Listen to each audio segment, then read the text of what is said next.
last time this week to Colorado Springs. It's game 42 of our 96-game season and game 42 of our 48-game first half. A first half which has been very good to Oakland. In fact, they have 31 wins. They are 31-10. And last year, it took them 31 wins to win the second half. They still have 7 more games to set a new record for wins. Hi, everyone. I'm Tyler Peterson. It's good to be with you once again for Ballers Baseball on 860 AM The Answer. Just about ready to get going on a sunny Sunday to you. Back in the Bay Area at 11 a.m. starts in the Bay, 12 o'clock here in Colorado Springs. Here's the lineup for Aaron Miles today. Tremaine Cobb Jr. leads off at short. Lou Helmick, the left fielder, bats second. Daniel Harris the fourth, up to the third spot. He'll be the DH. Christian Almanza at first will clean up. Cam Buford at third, bats fifth. Michael O'Hara in right field. He'll bat sixth. Nick Leahy, who had 3 home runs yesterday, up tomorrow. I don't care who you are. When you do that, you're in the lineup the next day. He's at second base. Tyler Lozano will do the catching to finish out the series. He'll bat eighth, and Darrell Buggs, the center fielder, will bat ninth.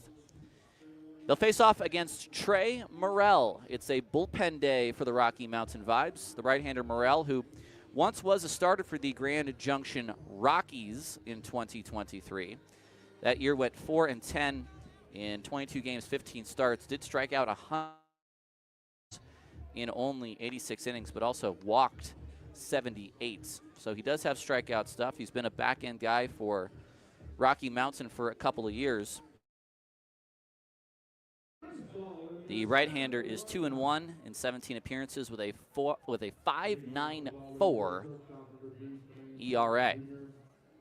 So here's Tremaine Cobb, who after a big night last night, now again leads the club in hitting, and the first pitch to Cobb is swung on and fouled away.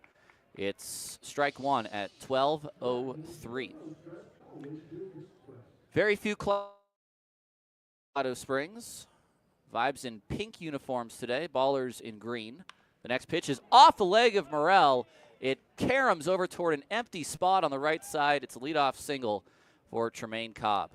And on a bullpen day, that's the last thing you want to see is your pitcher get hit by a ball in play to begin the game, but Morrell is all right. He's a big guy, 6'7", 225. It's going to take a lot to disrupt him. A 79-degree first pitch on Sunday.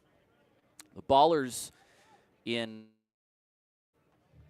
franchise best 10-game winning streak. The final 5 games in Boise and the first 5 games in Rocky Mountain, all on the road. First pitch to Lou Helmick is a fastball for a strike on the outside. Helmick now up to 326 after a big series, 2 home runs. Coming set is Trey Morrell. And the pitch on its way is very high. The defense for Rocky Mountain, it's Lynn Scott in left, Booth in center, Adams in right. Flint at third, Keebert short, Yake at second, and Laura at first. A new name, Alonzo Zuniga behind the plate. The 1-1, 2-1. We will be back on Tuesday at Raimondi Park for the final series of the first. Chance for Oakland to clinch a playoff spot and host a 3-game series in the playoffs. The 2-1 to Lou Helmick. And now we have time at the plate, a very late call of time that was allowed by our home plate umpire, Ted Dutcher. And Kenny Aducci, he is over at third. So still 2-1. Morrell is set. Setting up away is Zuniga, and the pitch.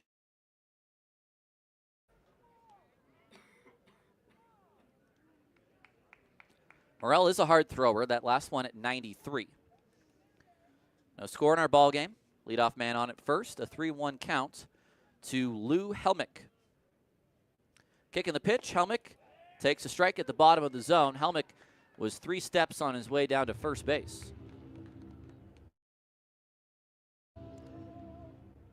Fastball will be a touch low on the tall lefty.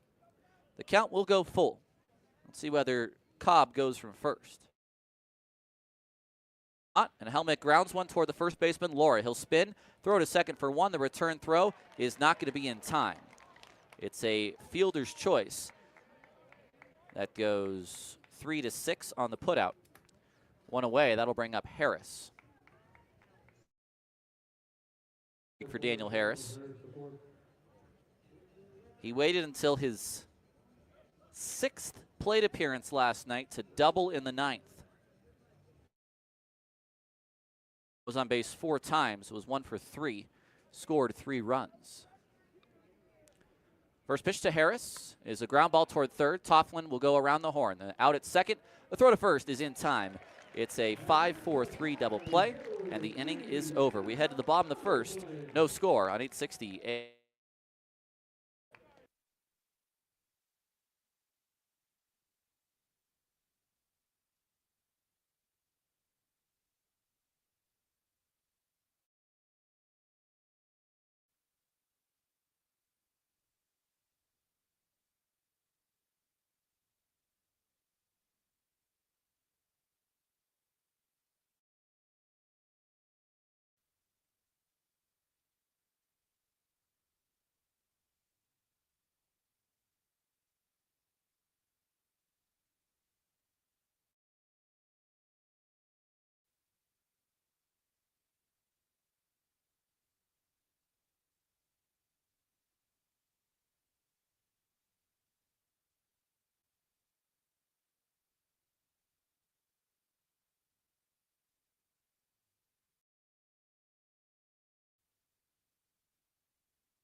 Bottom of the first on our sunny Sunday series finale, no score.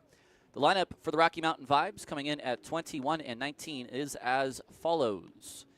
Carter Booth, the center fielder, leads it off, followed by Ernie Yake at second. Gary Laura at first will bat third. Garrett Kieber at short will clean up.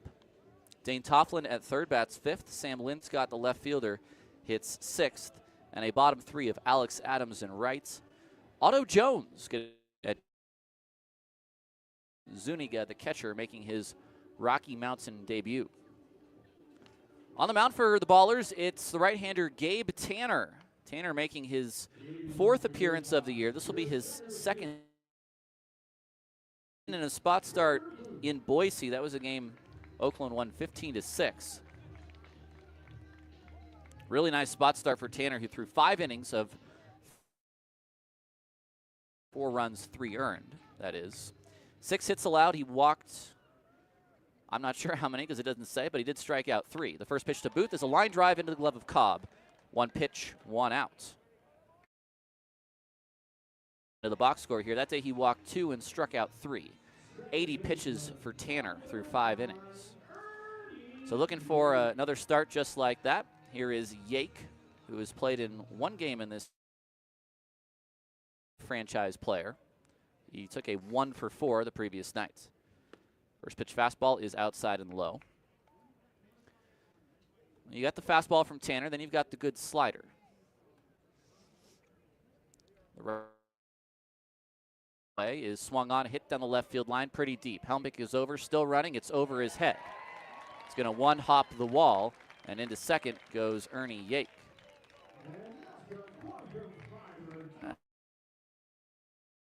Read that ball because it was a ball that I think kept carrying on him a little bit. He didn't exactly run to the spot. I think he sort of just ran along with the ball. So that'll bring up Gary Laura. Oakland is Helmick in left, Bugs in center, O'Hara in right. Buford is at third, Cobb at short, Leahy at second, Almanza at first, and Lozano behind the plates. Tanner's first 88, or at 90 rather, excuse me. Didn't quite update yet. 1-0, I've got the TrackMan up in front of me. Laura at 350. Fastball inside this time. That one at 88. It's 2-0. No score in the bottom of the first. The final of this trip. A road trip in which the Ballers so far are 10-1. Nutso. The 2-0 to Laura is fouled away.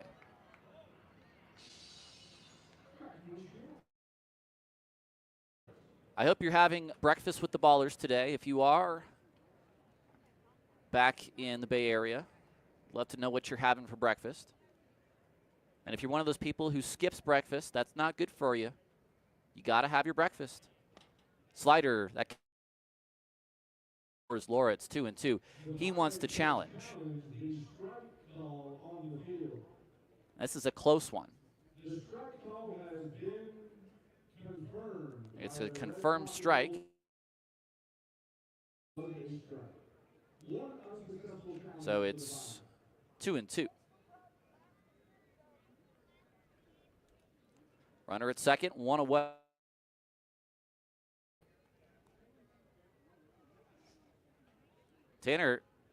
Laura called time, and Tanner had not come set with 6 seconds left. I think Laura should have let that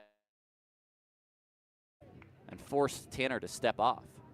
I think it's a bad use of his timeout there. 2-2 the count. Lozano to set up low and away. The pitch on its way is a slider that's hit back up the middle. Leahy behind the back. Time.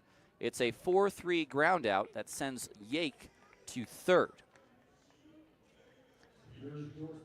That was a slider which backed up a little bit on Laura. Tanner missed his spot, but it was slightly punch it over the head of the pitcher.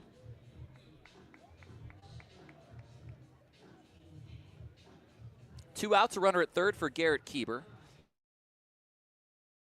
338, 3 home runs, 30 driven in. Tanner's first pitch to Kieber. He takes a fastball just low. It's 1-0. Families this week at the ballpark and other Ballers fans. It's good to see some support on the road for the Oakland squad, who's playing really good ball. Kieber takes a strike right down the middle. The slider from Tanner, it's 1-1. Would love to see your support starting Tuesday.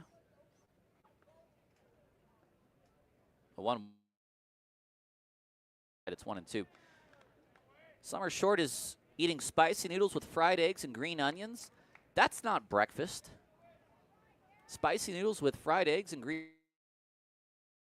A hash, maybe? All right. 1-2 the count. Pitch on its way. Kieber takes a fastball high. Had a little bacon sandwich myself from a certain coffee company. If you may be familiar with that particular sandwich.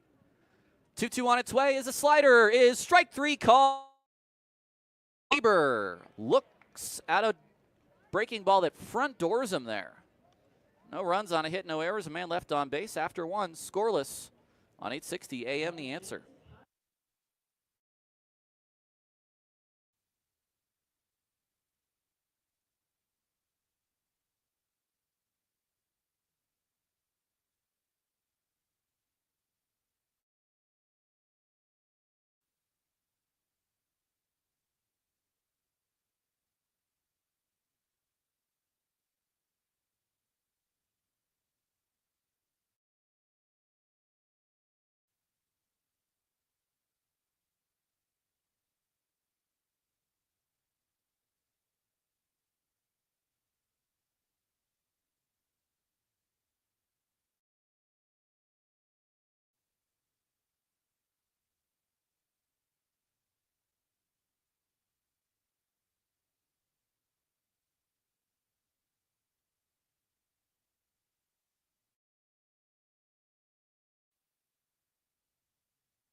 Top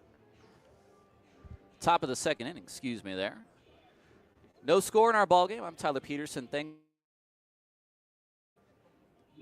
Checking in with us on this Breakfast with the Ballers start.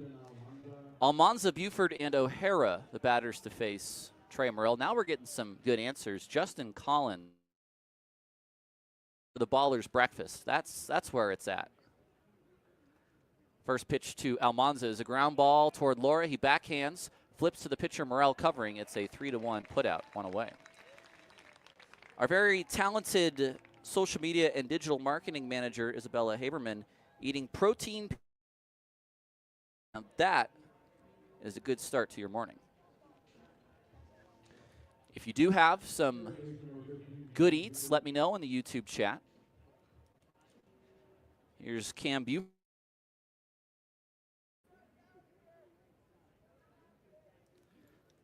First pitch slider is off the plates. No score in our ball game. Bases are empty for Cam. He brought in 4 last night. He's now driven in 38 on the year. Next pitch, fastball is low.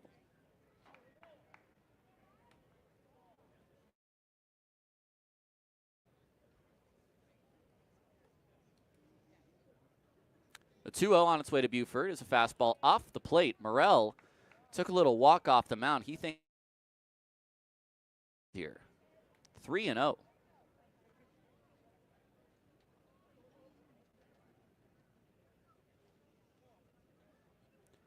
Buford. Strike 1. Now, I don't know that pitch was much different from some of the others in this at bat. Well, now the bat will activate for Buford. Swings and hits one out of play.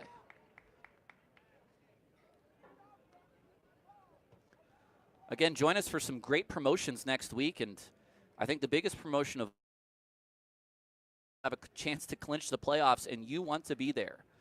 Believe me, you want to be there. 3-2.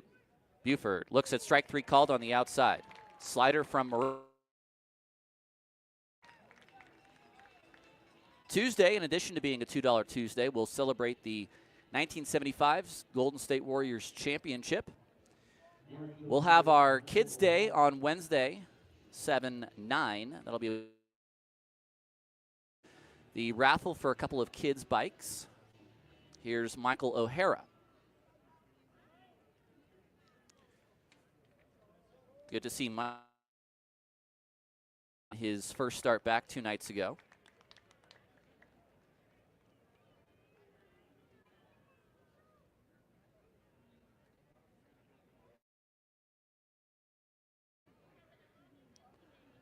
The 0-1. Popped up. Behind home. Does Zuniga see it? No. It's into the stands anyway.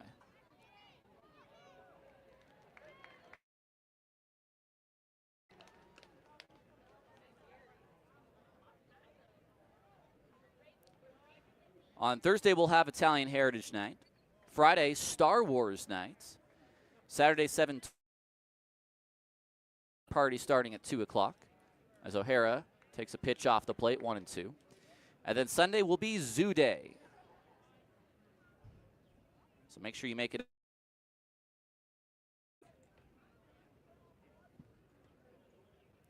Next pitch is in the dirt and gets away from the catcher. It's 2-2. 2 outs here in a scoreless contest.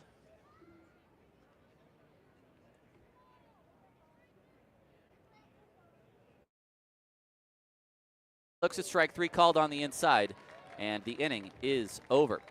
2 shutout innings for Trey Morrell in a bullpen game, and we head to the bottom of the second. Still no score on 860 AM, The Answer.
Clogged drains, step up to the plate and call the pros at Mr. Rooter Plumbing.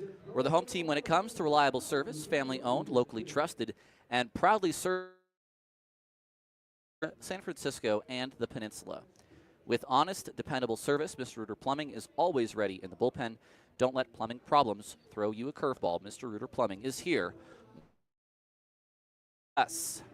Gabe Tanner to pitch in the second inning against Toffland, Linscott, and Adams. Scoreless. Here in Rocky Mountain, the Vibes twice this week have been shut out by a 20-0 loss last night at the hands of the Ballers, which was one of the worst losses in Vibes history. Only a 20 in 2021 was worse on their ledger. Here's Dane Toffland, the third baseman. Toffland's had a nice series. He's only batting .261 on the year, though. Pitch on its way as a slider popped up. Does Lozano see it? No, he doesn't. Tanner running back. Now Lozano sees it. He will make the catch right in front of the screen.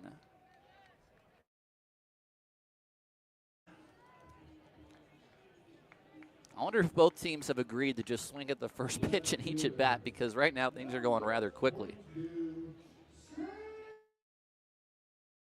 I'll bring up Sam Linscott.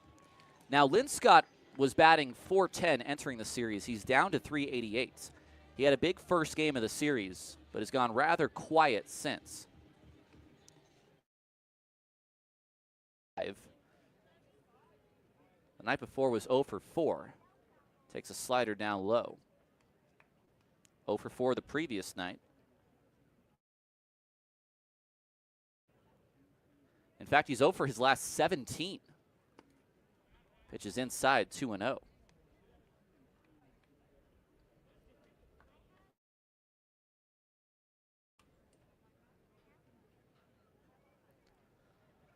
Tanner from the windup. The pitch on its way is swung on, popped up. The shortstop, Cobb, will make an easy catch. 2-0. Well, Tanner right now is really throwing that fastball in on the hands of a couple hitters. And even the slider has come in on guys pretty hard on the hands. So he's getting. Here's Alex Adams. First pitch from Gabe Tanner. It's a fastball just a touch high. It's 1-0.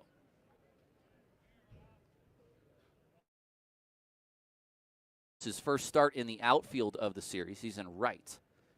Fastball is a called strike at the knees. .350 for Adams, 2 home runs and 14 RBI. 2 outs, bases are empty in the bottom of the second. Throws, and the slider is just a touch low. It's a nice take from Adams.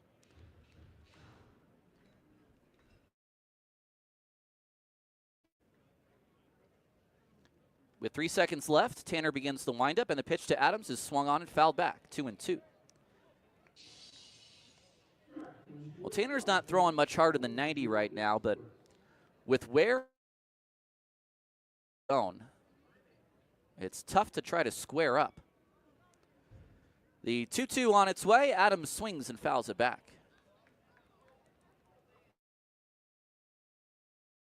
For Rocky Mountain was a double in the first by Yake.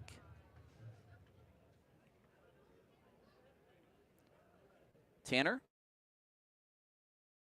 Now he'll begin his windup. The 2-2 pitch is a slider hit out toward right field. Moving over toward the line is O'Hara. He will have no play as this ball is into the Rocky Mountain bullpen.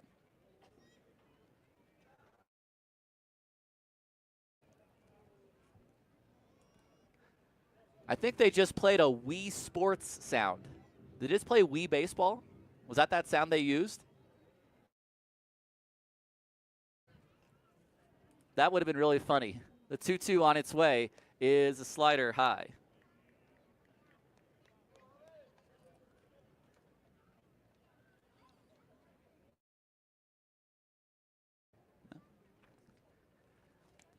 The 3-2 on its way. It's swung on, grounded up the middle. Cobb will field, Cobb will throw. It's in time.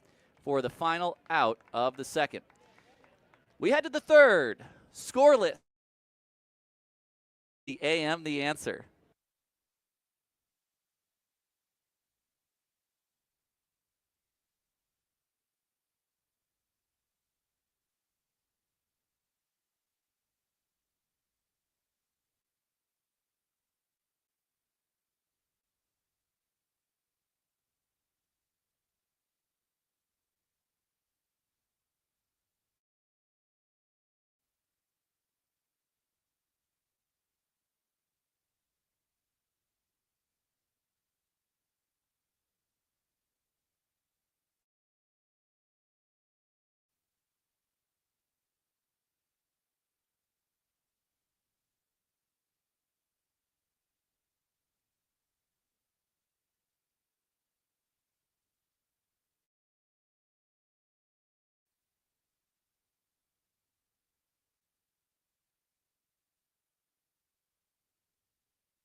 Top of the third, no score here in our series finale.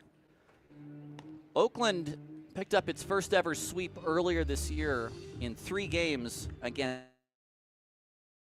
Never swept a 6-game series. They do have an opportunity today. Nick Leahy, Lozano, and Bugs, the 3 hitters to face Trey Morrill. Sunday, a kid's day, and so they're getting a little bit more creative with the audio. That was definitely the Wii Sports foul ball sound they played, which you steal and tell Casey Pratt about. We have to use that at Ballers games. Nick Leahy had 3 home runs last night. Trey Morrill's first pitch to him is swung on and foul. Home run hack. Leahy now batting .315. 4 home runs and 13 RBI. We like to watching. Nick with a huge game last night. The 0-1. Swing and a ground ball foul. It's a quick 0-2. Pitches to get through the first 2 innings.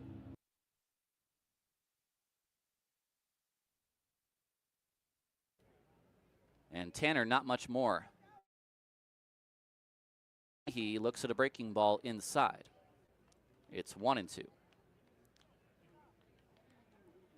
A lot of home runs in this series. More guys in the lineup that have homered than have not. So that's fouled away. Cobb's hit a home run. Almanza's hit a home run. Buford has. Leahy has. And Lozano has.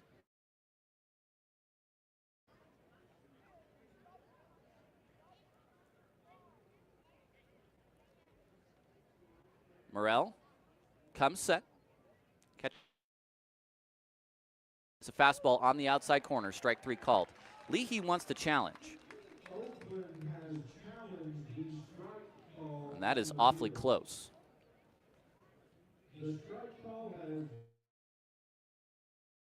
It's overturned. And so it is a ball, 2-2. There is not a lot of space between that ball and that strike zone. So it does appear they got that call correct.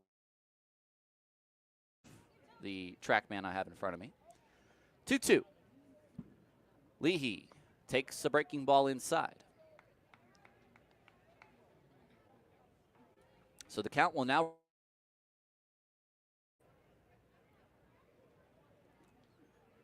Morrill is set. And the pitch is off the plate. It's ball 4. Challenge is consequential. As Leahy draws a leadoff walk.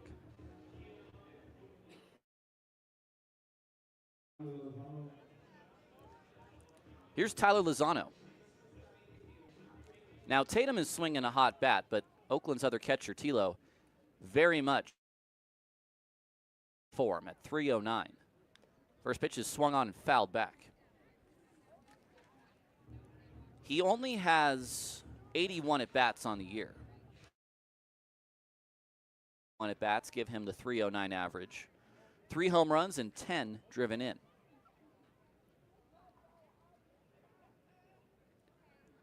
Next pitch. It's 0-2. No score here in the top of the third.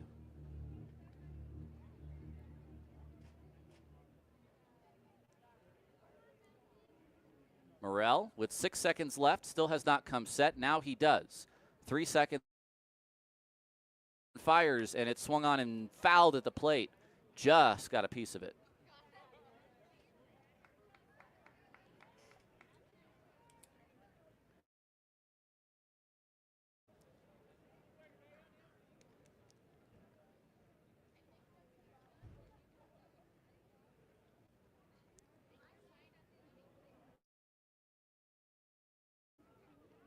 Oh-2. Next pitch is down low. Leahy's caught off at first. The throw is past the first baseman. It's down the right field line. To rights, and instead it's an error. E2. The pitch was off the plate.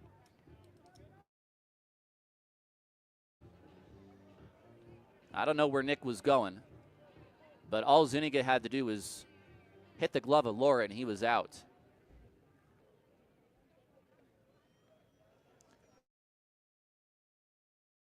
Now an RBI spot for Lozano. The 1-2. Breaking ball is popped up. Might be playable. No. This is going to get out of the crowd, I should say, into the 4th row.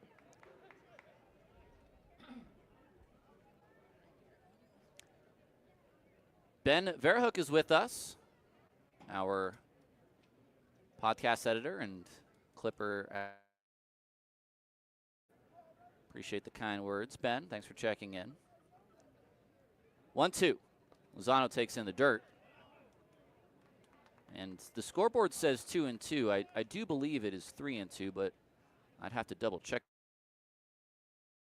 Wait till the umpire flashes up the fingers.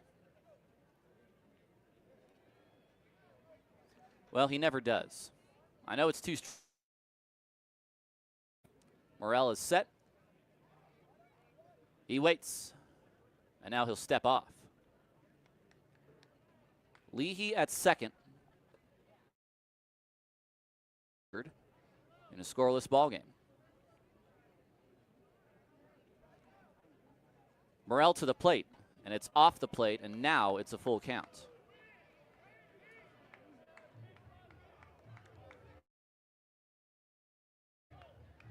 Already 1 walk in the inning. And now Lozano will have to fight off anything close. Here comes the payoff pitch. It is at the bottom of the zone. No, it is a ball. Morel. That was a tough take from Lozano. It's confirmed a ball, and Rocky Mountain loses its second challenge. That was challenged by the pitcher. And now the Vibes are down to 1 challenge left. It's back-to-back walks to begin the inning.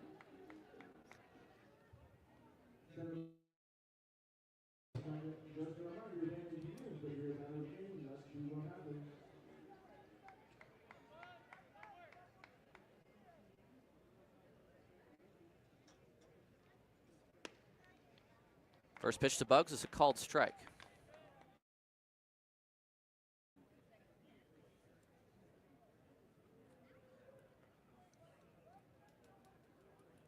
Two men on, nobody out.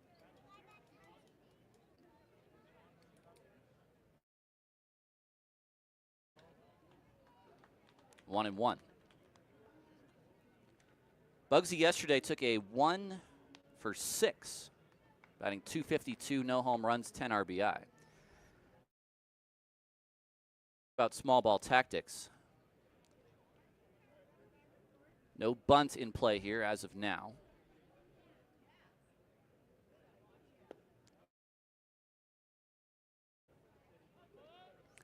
I mean, heck, if you're Aaron Miles and you just saw your team put up 20 last night, Maybe I don't think about a bunt either.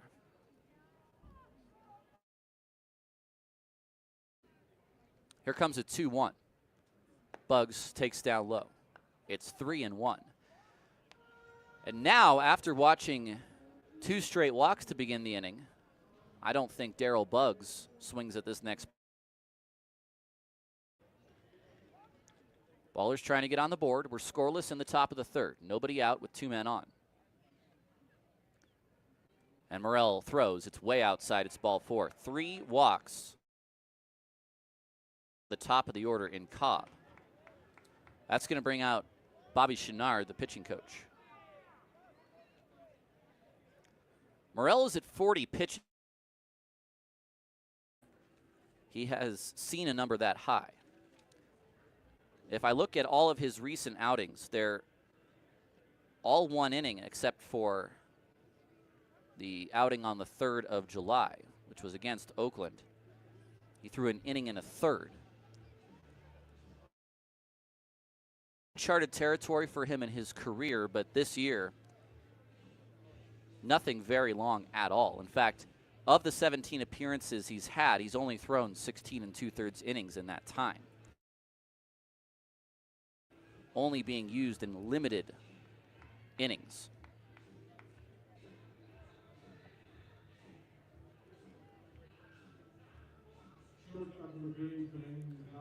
Men at the corners, no outs. No outs. And the first pitch is down low. What I meant to say was that the corners are in for Rocky Mountain. The middle infield is playing back. They'll turn 2 up. And the pitch to Cobb is down low as well, 2-0. Okay. Now we've got to a point where Morel has thrown more balls than strikes. 22 balls to 20 strikes. I think Cobb may still have the green light on 2-0. Probably will see a pretty good pitch here. He does see a pretty good pitch. It's a fastball that's right at the bottom of the zone for strike 1. Morel needed that. First at bat in the first.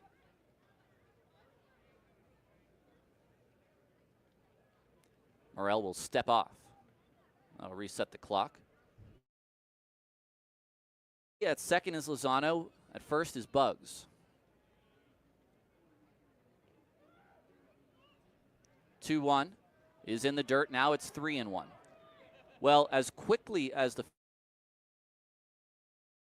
I think this third inning already has taken up as much time as the ballers at bats in the first and second.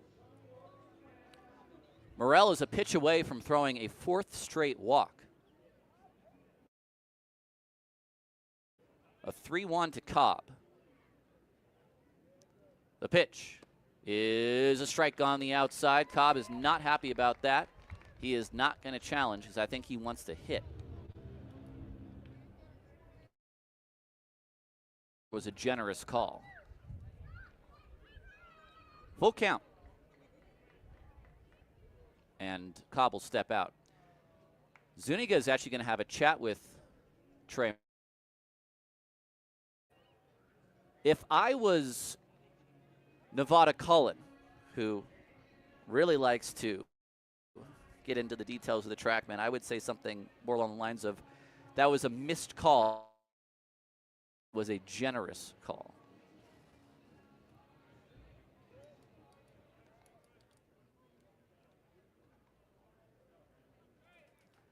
Three and two. The pitch to Cobb is swung on and fouled away. This morning, or this afternoon, for him on assignment on the Eastern time zone.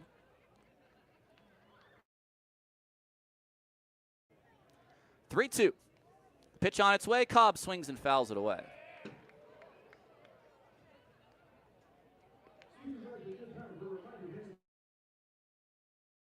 Mark Kahn also has woken up and decided to turn the ballers on. We look forward to seeing Mark back in the press box this next week. He will be actively on a stationary bike as he does the PA, though. That has been now written into his contract. 3-2. The pitch on its way is a swing and a miss by Cobb.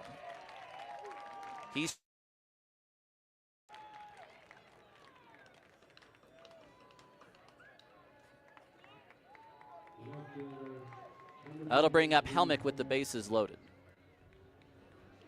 A different time and place, and I think if this team wasn't up by 21 games in the standings, and 21 games over 500, I mean, Helmick takes a ball outside. I think the call of strike two was one Cobb would have challenged.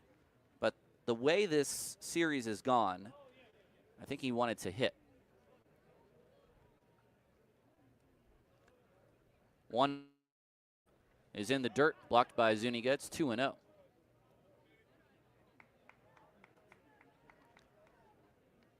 Because again, if I was Nevada Cullen, I would have said it was at least 2 balls off of the plate.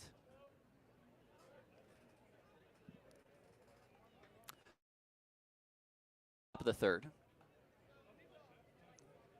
They're loaded for Oakland with 1 out. Morel to the plate. Helmick looks at a fastball low. 3-0.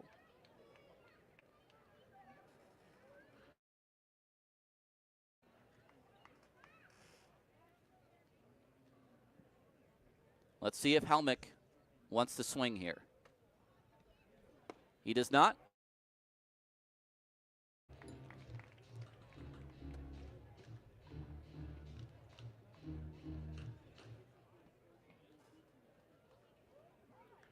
It's a Morel kicks and fires, and Helmick swings and misses. 91 right on the outside.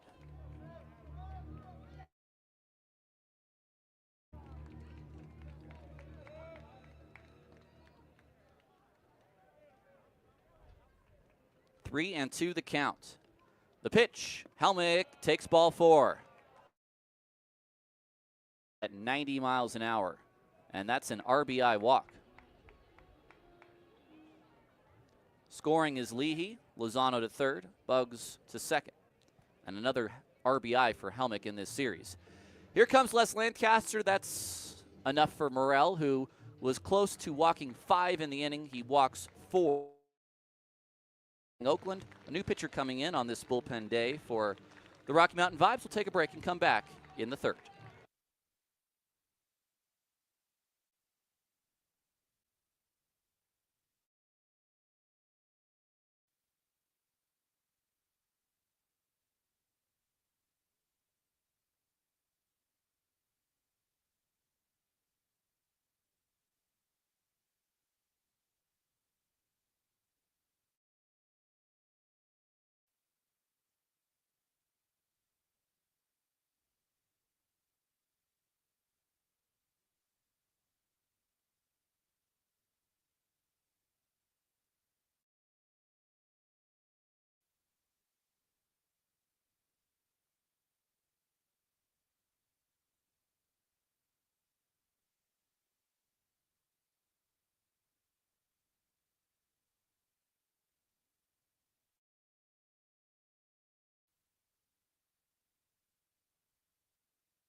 The new right-hander out of the bullpen for the Rocky Mountain Vibes is Cole Stallings. Stallings just pitched 1 game in this series. It was his debut. He hit, but did allow an unearned run, a walk, and a strikeout. The only other statistics that he got up on his board. Trey Morel is done. He goes 2 1/3 innings. Allows just 1. But he did walk 4 batters, including walking in a run. He also struck out 3.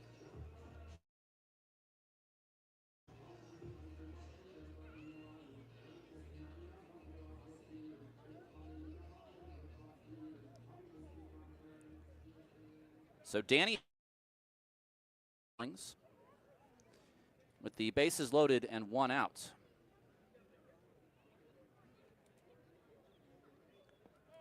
First pitch is down low.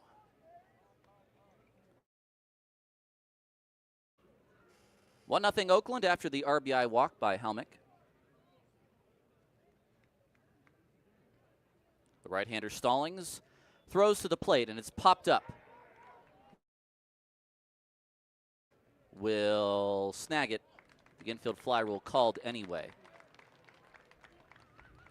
2 outs. Ballers don't have a hit in this inning. They've had 4 base runners. And that'll bring up Christian Almanza.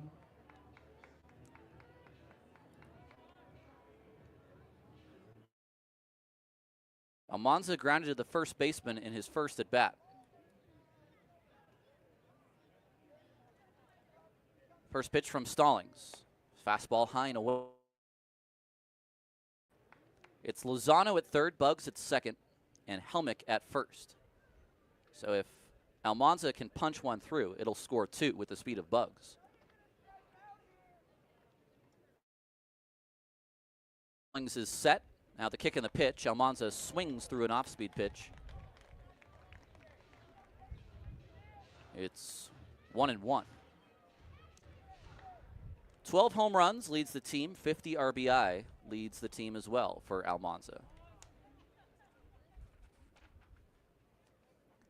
The next pitch is a big cut and a miss. Breaking ball below the zone. Now it's 1-2. Now Rocky Mountain really trying to wriggle out of the claws of this inning.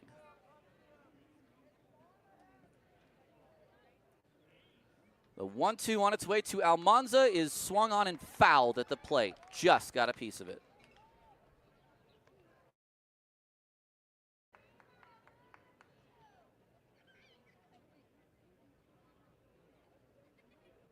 One and 2.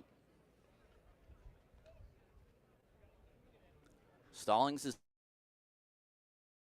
with 2 away. The pitch on its way. Almanza swings, hits it down the left field line. That's very foul, very deep, and out of play.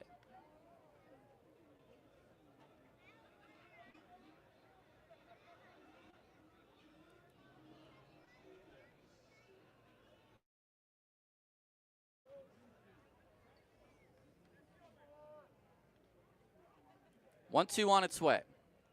Stallings throws, and Almanza takes outside. Change up off the plate, certainly off the plate. Zuniga tried to frame that. And hey, maybe you tricked the umpire there. 2. Setting up inside now. The pitch on its way goes off of the glove of the catcher. Everyone is going to advance. And for the 7th time this series, that's going to be a wild pitch that scores a run. That certainly has been one of the things that has plagued the vibes in this series. And still, no hits in the inning, a second run for Oakland.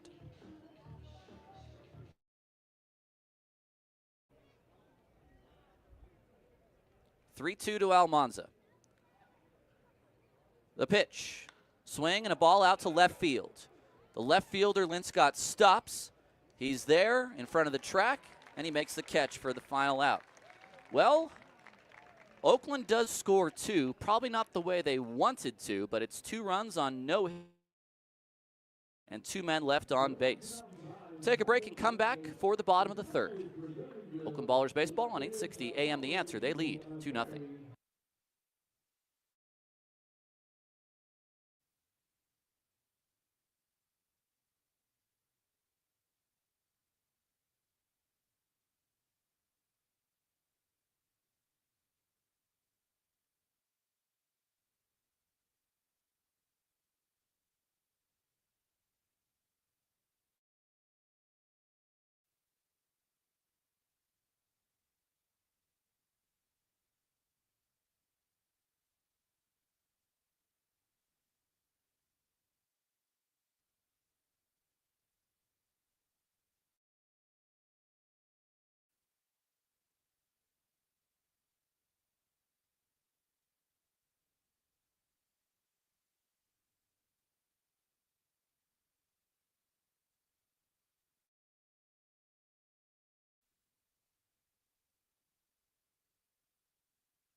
Welcome back to Oakland Ballers.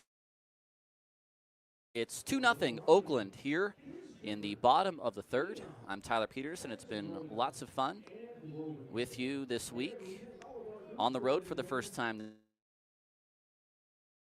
I'll be with you all next week as well, as Nevada Cullen takes an extended assignment away. And Nevada might miss some excitement next week. Sorry, dude. As the Ballers are very close to clinching a playoff spot. Here's Otto Jones, the DH, who takes a first pitch strike on the outside. 88 from Tanner.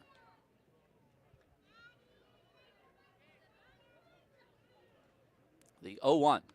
Swinging a foul ball back, another fastball. Jones is the defensive catcher of the bunch, but he's getting the start at DH today, maybe as a type of reward from manager Les Lancaster. 238, no home runs, 6 RBI. The slider is swung on, and oh, that got a bad piece of Tyler Lozano. It was fouled into the lower extremities of Tyler Lozano. He is up and walking around.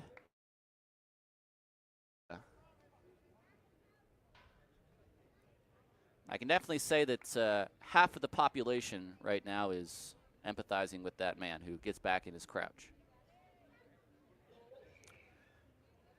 The 0-2. Tanner to the plate. Slider is off the plates.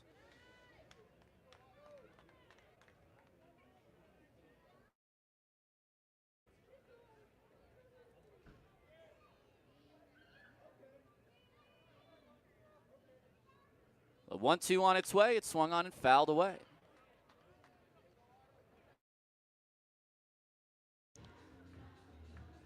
One and two now to Jones. It's 2-0 Oakland here in the bottom of the third.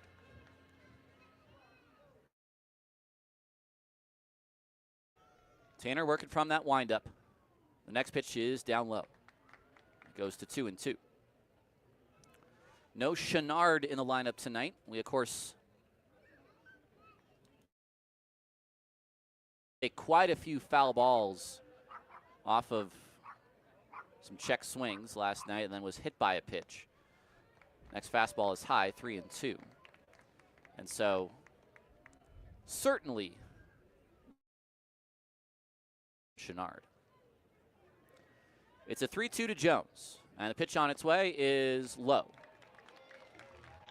So Morel started walking people in the top of the inning, and now it's a leadoff walk for the Vibes here in the We'll get a Rocky Mountain batting debut for Alonso Zuniga. Zuniga is a 5'9", 220 catcher from Covina, California. Played at NAIA Cumberland. Throw over to Jones and back to the bag. He slides.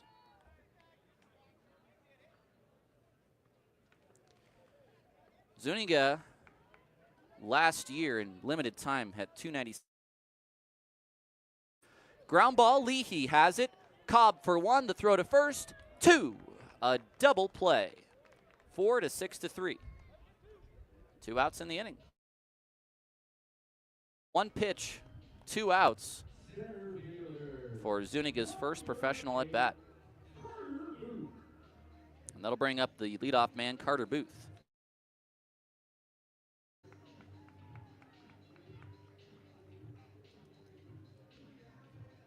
Booth lined out to Cobb on 1 pitch. First pitch fastball called, strike.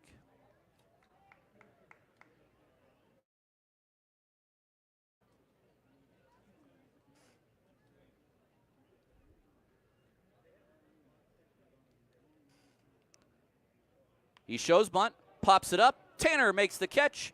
That's the inning.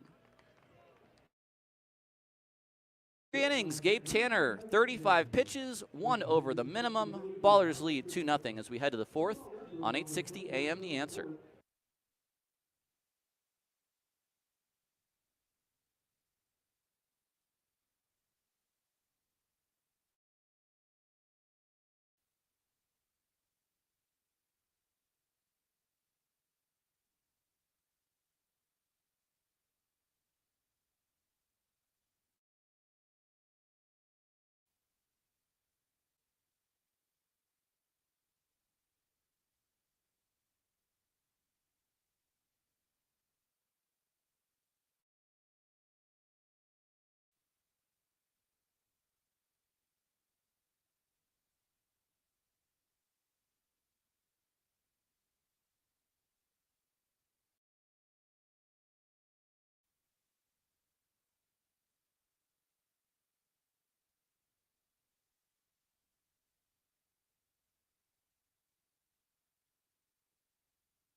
inning 4.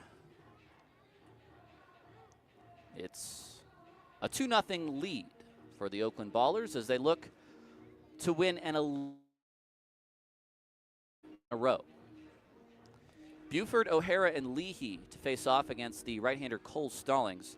Let's close the book on Trey Morrell. 2 1/3 innings, 1 hit, 4 walks, and 3 strikeouts. The run that scored Lozano was actually ruled as a passed ball. So that makes Stallings with his first pitch to Buford. Swing and a miss on the changeup. It's 0-1.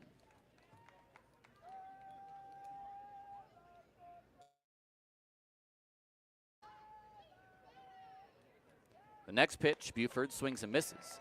It's a quick 0-2. Cam struck out looking in the second.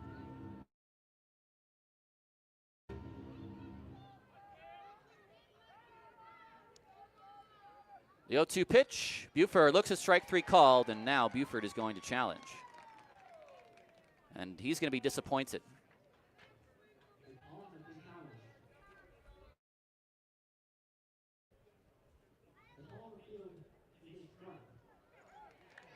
It is confirmed a strike. So Buford strikes out looking for the second time today. It's the first strikeout for Stallings.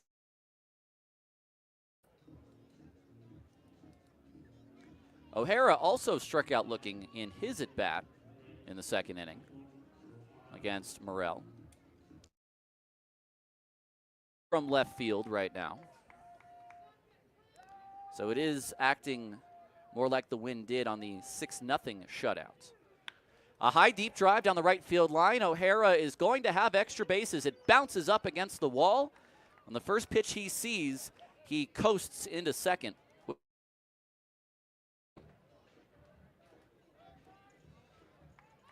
Adams just turned around and was ready to play that ball off the wall. A decent bounce back to him, but O'Hara has good speed, and we like to see O'Hara running because already twice this year he has gone down with into this game with 59 at bats, and that is just not enough for Mike. We certainly wanted to see him healthy for a longer period than that. We're happy he is healthy. First pitch, a ground ball foul on a big breaking ball. It's 0-1. Leahy walked to lead off the third and scored on the RBI walk by Helmick.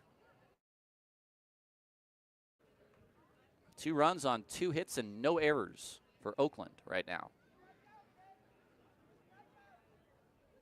The 0-1 swung on and missed. Fastball at the top of the zone.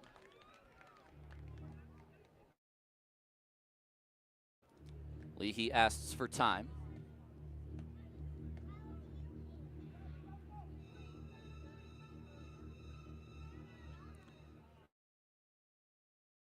Far here in the top of the 4th. Stallings comes set. A check of second, and now he throws home. Lee to second. The throw from Keeber across the diamond is in time. A 6-3 ground out, and there's 2 away. And now Tyler Lozano. Tilo, third inning, one of the 4 walks the Ballers had. Of the 2 games previous in this series that he has started, he had an RBI triple on, and he also had a home run in the opener on Tuesday. The first pitch is a terrible swing and a miss. It's 0-1. I hate to say it. I've known him for a little bit of time now, and he might say the same thing. Fooled on the breaking ball there. Here's the Lozano, swings and misses again. Has a full swing that time, but chases a slider off the plate. It's 0-2.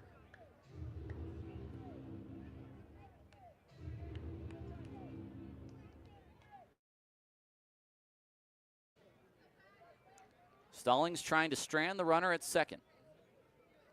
And the pitch on its way. Tilo, a ground ball over the head of the pitcher. The second baseman charges, gloves. That's the end of the inning. No runs on a hit, no errors, a man left on base. 2-0 Oakland as we head to the bottom of the fourth on 860 AM, The Answer.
It's the bottom of the fourth, 2-0 Oakland. As the Ballers try to finish off this 6-game sweep and head back to Oakland. I've only been on the second half of the road trip. It's been a long trip for me, and I can only imagine for the rest of the guys who had to bus to Boise. Well, almost 2 weeks ago at this point. They have had a long trip, and certainly winning will make the trip a lot easier. And they're having a fun time of an 11-1 road trip if they can get the win today. Here's Ernie Yake. Yake, the only hit so far against Gabe Tanner. 36 pitches in through 3 innings. That hit was a double over the head of Helmick in left. First pitch fastball bounces to the plate. It's 1-0. Could shrink its magic number from 4 to 3. But interesting standings update for you. Ball hit out to center field. Bugs coming in. He makes a chest-high catch. Bat with one away. Because Idaho Falls has won the first 2 in that 3-game series with the Yuba Sutter High Wheelers, and because they are a half game behind the High Wheelers, Idaho Falls will half game, which was a rainout against Ogden, if it is significant. Again, if they have a chance to get into the playoffs by the end of the first half. There's a slider for strike 1. So because of that, you have to treat their standings as even. So both teams would be 4 games back of Oakland. Next pitch is swung, which means that either team winning tonight means that still one team would remain 4 games behind Oakland. So they can't their magic number, or shrink it by half, I should say. They can only go down by 1 at most today. The next pitch is swung. 3 strikes and a second strikeout for Tanner. 2 away in the fourth.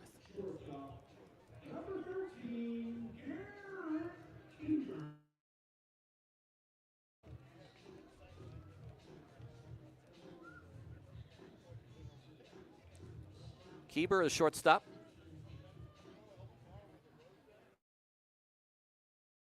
Looking in his first at bat. The first pitch from Tanner is a swing and a miss. That same slider. It's 0-1. Tanner was a player in spring training. Didn't officially join the Ballers for spring training, but came out for a couple of looks and threw to a couple Ballers hitters. And has worked out for Oakland a couple times after that since finishing up his year at Cal State East Bay. The 1-1 slide. Finally signed at the end of June and has done good work for Oakland since then. Was an all-conference player back-to-back years, and last year was an all-region in a Division II conference. The next pitch is tapped at the plate off of the foot of Keeber, who's got to take a little bit of a walk now, 2-2. 2-0 Oakland here in the bottom of the fourth.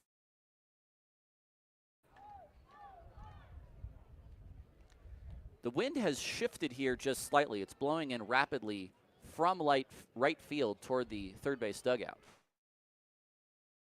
Right now, right field is not a spot you want to hit it. O'Hara is even sort of playing a shallow right field, and Daryl Buggs in center is slightly shallow and shifted.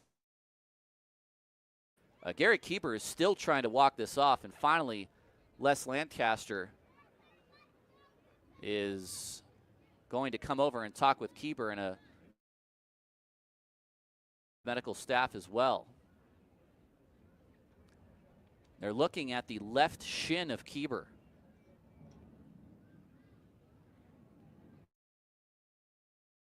Huge blow to Rocky Mountain, who has already lost probably their best hitter in Kellum Clark in this series to the IL.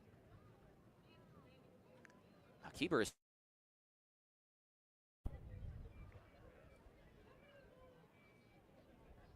I don't know if he's going to stay in this game.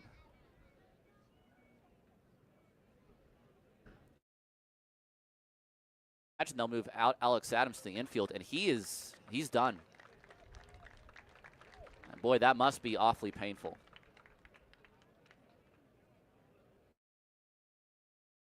To pinch hit for Keeper, then I imagine we will see Adams come in. So this could be Stephen Wilmer, who will bat in the place of Keeper and then switch spots with Adams. No, it is Wilmer. Your attention, entering the game to the injured Garrett Keeper is number Wilmer.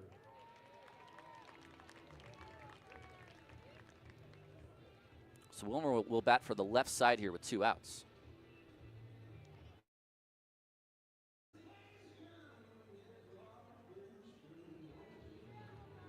The former baller who's having a little bit of a tough series. He's down to 238, 5 home runs, and 15 driven in.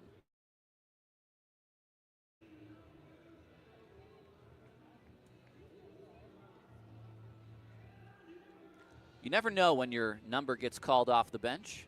And for bottom of the fourth in a 2-strike count, pitch on its way is swung on and fouled. It's a tough thing because you come into the game and you basically have a 1-pitch at bat where if you 2-2. Tanner from the windup, and the pitch on its way is a swing and a ground ball toward Leahy. Gets a big hop. It's a 1-2-3 inning for Gabe Tanner as we head to the 5th. 2-0 Oakland on 860 AM The Answer.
Top of the 5th inning, it's 2-0 Oakland.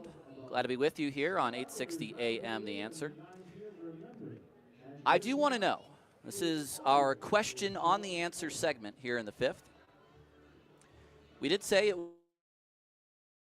well, I think we are solidly into brunch territory now. I want to know, what is your favorite brunch spot? Tell me your favorite place.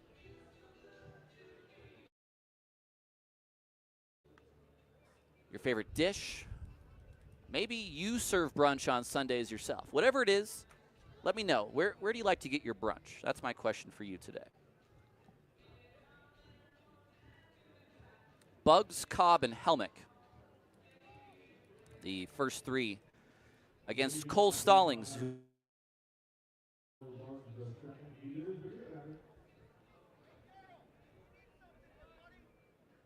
The first pitch to Bugs. He shows bunt, pulls it back, takes a strike.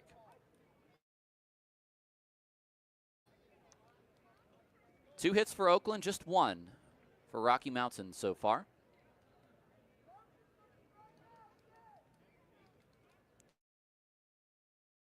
That pitch is high. It's 1-1.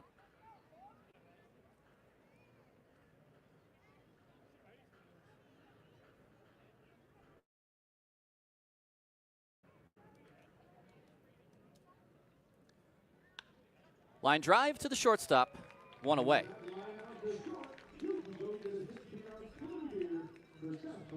That'll bring up now. Ben says Sunrise Bistro in Walnut Creek. I'll have to put that on my list. Isabella says that's a restaurant I have been to, and I must say, I can highly recommend the chicken and waffles. Here's a ball hit out to center field. Over is the center fielder, into the alley. He dives, and it's past him. Cobb will head to second. The left fielder will throw it in. A nice double for Tremaine Booth, but just could not make the play. So Cobb has two hits. I've got a couple spots near me in Berkeley.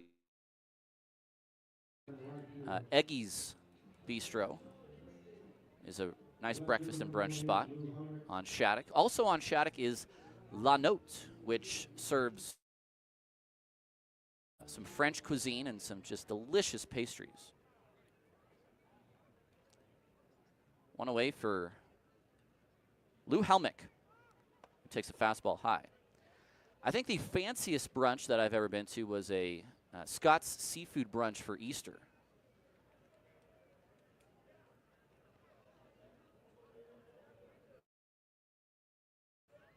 The 1-0.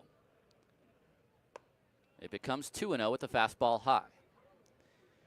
Jason Richards says the one and only correct answer is Cafe Noir at Prescott Market. Now that served brunch, I have gotten a lemonade from Cafe Noir. I have not yet had their food. The next pitch, Helmick, a ground ball into right field, and that's a base hit. They're going to send Cobb. The throw from Wilmer home, and Helmick will go to second.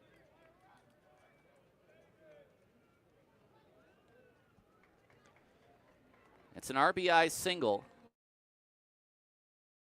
E9 sends Helmick to second base. It's the second RBI for Lou. As we figured, Adams is the new shortstop into the game.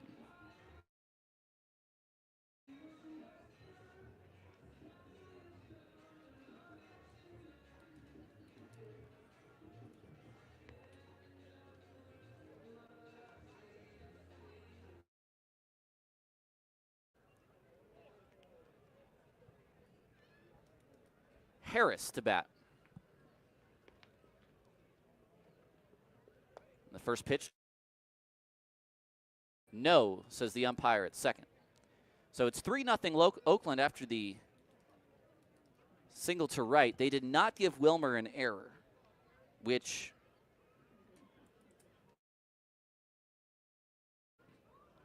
I see. They're going to say he was going anyway on the throw. That's what they're saying. I see. Okay. Swing and a miss. So there is no error. Helmick was going 1-1.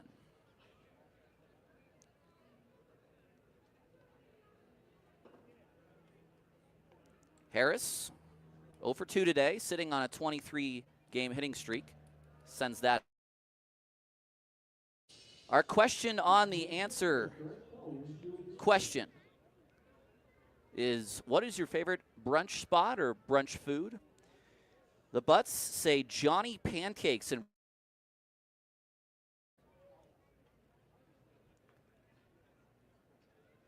that's got to be also my favorite gangster name of all time. The 1-2 swung on foul back. Johnny Pancakes.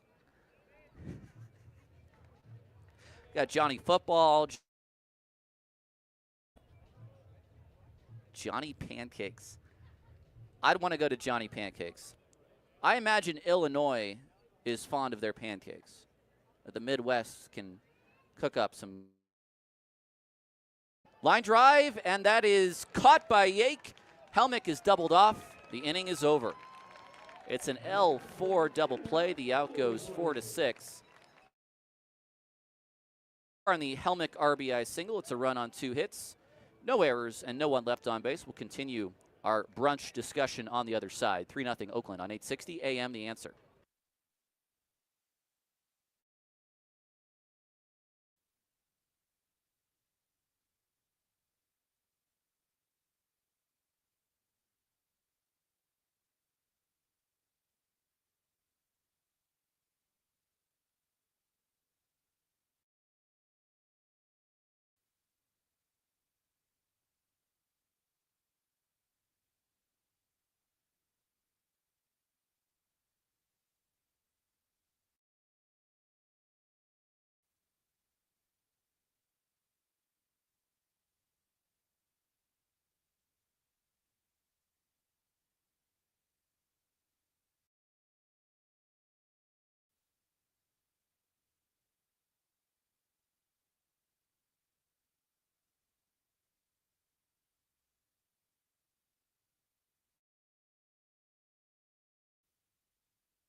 Bottom of the 5th inning. Rocky Mountain. It's our question on the answer segment. I want to know in the YouTube chat, where is your... I'm Tyler Peterson. It's good to be with you. David Smith says, years ago, I was taken to Claremont Resort and Spa. And well, David, that is quite a brunch, I would have to imagine. Tanner to face Tofflin, Linscott, and Adams. Oh, here's a good one. Jesse Coronado is throwing in Pear Street Bistro in Pinole. I have been to Pear Street many a time, never for brunch, so now I'm going to have to see about that. How about Cafe Soleil in El Sobrani? Dane Tofflin to lead things off. First pitch is a called strike. I actually, if Nevada Cullen is listening in chat, because I know Vince was with him that day, I want to issue a correction. Here's the 1-0. It's fouled back. Nevada mispronounced the town of Dakota Connors, which was Manteca, because he said Manteca originally. If you're from the Bay Area, you know Manteca, and not just Manteca. So there you go. The 0-2 on its way to Tofflin. He swings and fouls that away.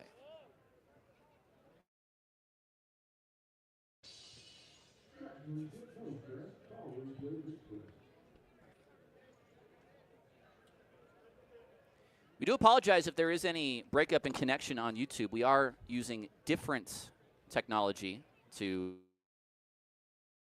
Here's a line drive down the left field line, picked up by Helmick. Tofflin wants 2. The throw from Helmick is going to chase back Tofflin to first.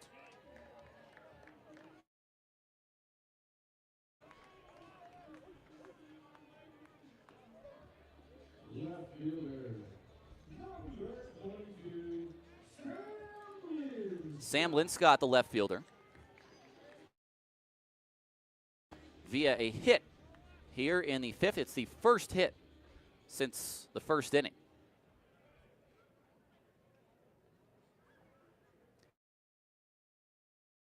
Scott is fouled back on the fastball. 3-0 Oakland, leadoff man on. Rick is chiming in with his brunch. Lairs Greenhouse in San Francisco. Line drive up the middle, and that's a base hit. Broken bat single for Linscott. And in a game that's moving quite fast, you have to realize now that this is the potential tying run coming to the plate in the bottom of the fifth. Alex Adams. He is now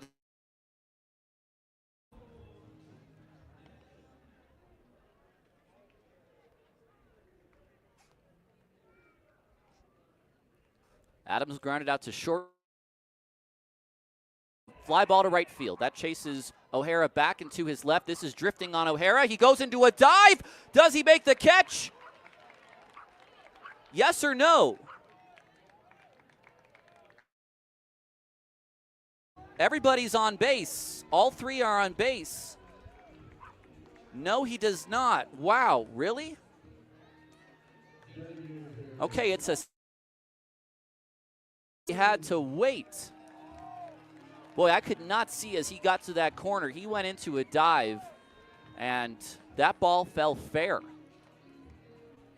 So it's a single for Adams all the way down the right field line. The bases are loaded, 3 hits. First pitch is a fastball to Jones inside. Well, now the Vibes are in business. They're loaded with no outs in a 3-0 game. Credit to O'Hara for nearly making that. Fouls one back on the slider. We have a question on our YouTube chat about the High Wheelers Stadium in Marysville. I don't know anything about that stadium. I really don't know where it is. It's Bryant Field, which is a historic stadium in that area. But you can make the weekend trip up there if you so choose later in the year. The 1-1, Jones fouls it back. Laura Geist, the fearless GM of the Oakland Ball, and with her brunch spots. Mama's Royal Cafe and Brenda's. There used to be a Royal Cafe that had a good brunch. Let me tell you that. The 1-2, that hits Otto Jones in the back. That's a hit by pitch and an RBI. And it's 3-1. And that is a slider that got.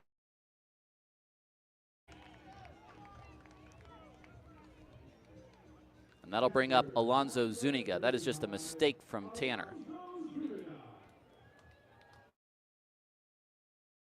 Going out to have a chat. Still no outs in this inning here in the bottom of the fifth.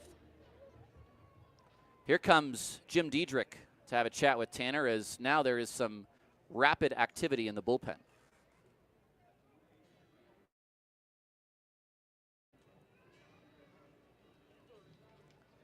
Bullpen has not had to work a ton in this series. That's because Oakland has gotten starting pitching, really good starting pitching, and I should say, excuse me. Reed Butts went 5 2/3 innings on Tuesday, as did Zach St. Pierre the next night. Dylan Matsuoka completed 6 on Thursday, as did Noah Milliken and Luke Short. In a third innings having to be picked up by the guys down the left field line. James Collier begins to loosen. The other bay. Zuniga hit into a double play in his first at bat, and the first pitch is a fastball right down the middle for a called strike 1. Here in the fifth, that is not a ton. The 0-1, Zuniga hits a ground ball toward Buford. It's off of his glove, and Trey Cobb and the trail runner in. The throw from Helmick is offline. It bounces away from Lozano. Tanner picks it up. He throws to third, and to third goes the runner. That is going to be an So an E5 and an E7, 2 errors on the play, or just one? So an E5 on Buford, and then on the throw, an E7.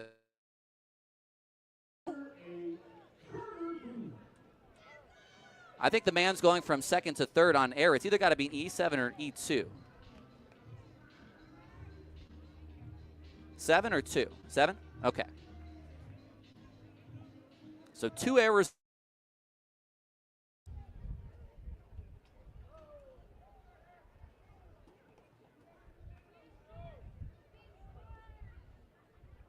Pitch to Booth. He loses. Baller's dugout, and it's stuck in the netting. It is stuck halfway up the net. Look at this. That is unbelievable. I have never seen that in a baseball game. Get it. Booth is getting a new bat.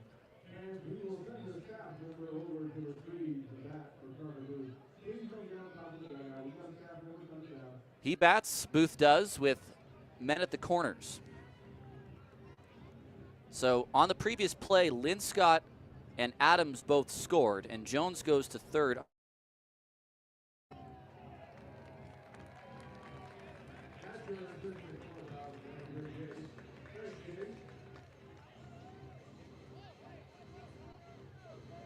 The bat is tomahawked as it's finally brought across the field to the Vibes dugout, and now Booth will bat with 1 strike.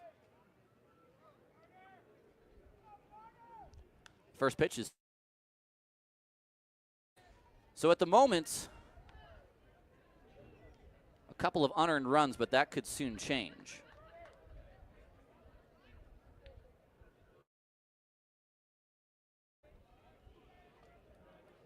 Want to figure out that scoring in between innings. But the game is tied.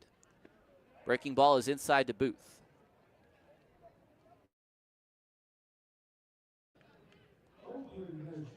We got a challenge by Oakland. I don't know if this is Tanner or Lozano. And that was a good amount inside.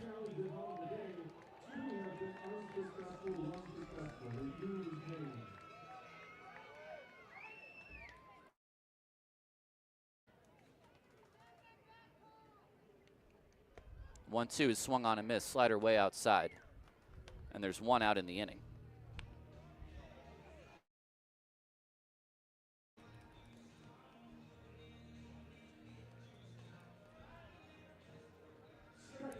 So men at the corners with 2 out, or with 1 out, excuse me. Yake is 1 for 2. The corners are in, and Tanner would love a double play. First pitch, ground ball to Leahy. This could be 2. To second for 1. Cobb has to hurry the throw, and it is just in time. A 4-6-3 double play that keeps this game tied in the 5th. For Rocky Mountain, but it could have been worse. We move to the 6th inning, 3-3 on 860 AM The Answer.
A brand new ball game. It's the top of the 6th. And the new pitcher is number 14, Gabe White. Guy who's got good stuff, but maybe doesn't always know where it's going. It'll be a tough task for Almanza, Buford, and O'Hara, 2 lefties out of 3. So in the previous inning, I went into the booth where Jesse Cook, Rocky Mountain are, and what we do have is 2 unearned runs on the line of Tanner in that. So the E5 for Buford and the E7 from the left fielder Helmick contributed to the 2 unearned runs on the play. Buford more than likely would have gone home should he have made that throw. So that's the ruling from the Rocky Mountain official scorer, which means now the ballers need to start hitting again. The first pitch for Gabe White on its way is swung on and fouled by Almanza. He's got some pretty good numbers. A 2.35 ERA and 15 appearances, no record. 15 in the third innings, 24 strikeouts, just the 0-1. Almanza swings and fouls it away. It's 0-2. We're going to finish up our question on the answer segment with a couple of additional mentions. The Butts say in Colorado Springs, Urban Egg. Been to Urban Egg, but I am all over First Watch. First Watch is a great breakfast brunch spot. The 0-2, Almanza looks at strike 3 called on the outside. And there's 1 out.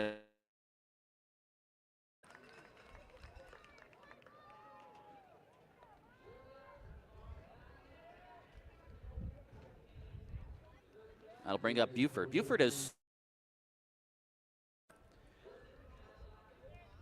White replaces the righty Cole Stallings, who did a pretty good job in 2 2/3 innings. The first pitch, Buford field. This has some carry on it, but the right fielder is going to stop now, run in, and Wilmer makes the catch, fighting the wind for the 2nd out of the 6th.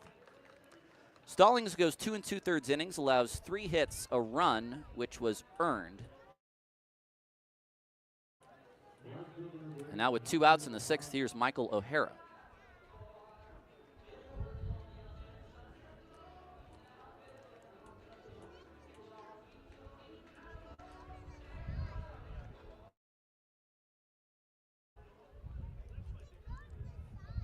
White's pitch, O'Hara shows bunt, pulls it back, a strike called at the top of the zone. O'Hara doubled in the 4th inning. He's 1 for 2 today. We'll take a look around our Pioneer League scoreboard as well here in the 6th inning. White, the kick and the pitch, fastball is a strike at the bottom of the zone. He is working quite efficiently. 6 pitches, all strikes. He has 2 outs and an 0-2 count on O'Hara. Error on their respective score lines. James Collier is still warming, so he may come out for the bottom of the 6th.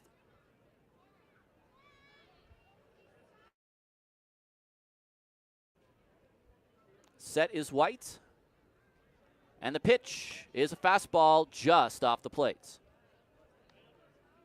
Nice take from O'Hara. 2 incorrect challenges. Oakland did win 1 today as well. The 1-2. O'Hara fouls that off. He went down to chase a pitch as well.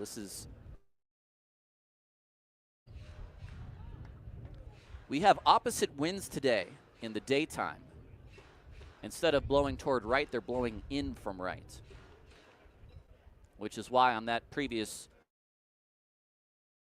go back and then run in to make the catch. The next pitch hits O'Hara. And the ballers will take that. That puts a runner on for Nick Leahy. In the top of the 7th in Great Falls, the Voyagers have a 5-4 lead over Ogden. In the 3rd in Boise, Mustangs 0 and Hawks 0.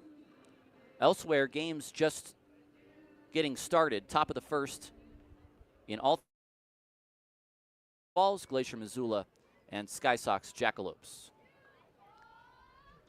First pitch to Leahy. He'll take a fastball at the top of the zone for strike 1. That looked a little bit high, at least from where I am sitting. but I don't have a very good view of the strike zone here in the Rocky Mountain.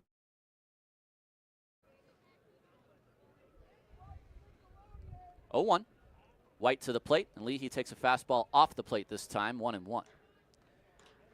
If you're Nick Leahy.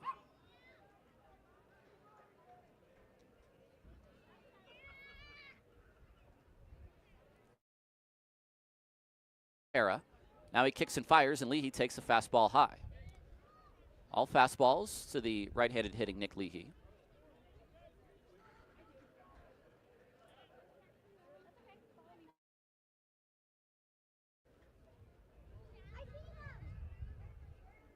Two and 1.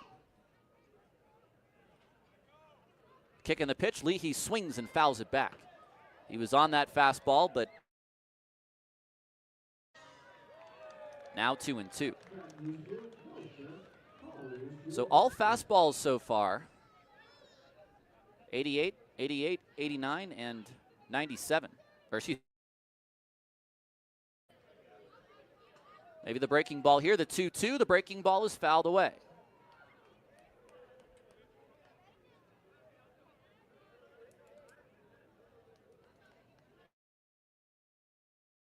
Ball game here in the top of inning 6. O'Hara at first with 2 outs. And the pitch to Nick from Zuniga, and it's going to be a strikeout, and Leahy will advance easily to first. A strikeout, wild pitch, 2 men on, 2 men out, and now Tyler Lozano has a chance to give Oakland. Well, this is sort of a rally for free. The wildness of White is coming into play with the hit by pitch and now the strikeout wild pitch. His second strikeout of the inning. Ano is 0 for 1 with a walk. First pitch is a line drive to right field. That'll get down for a base hit. They're sending O'Hara, and he is going to. Lozano gives Oakland the lead on the first pitch, sending a ball to shallow right field, and it's 4-3 Oakland.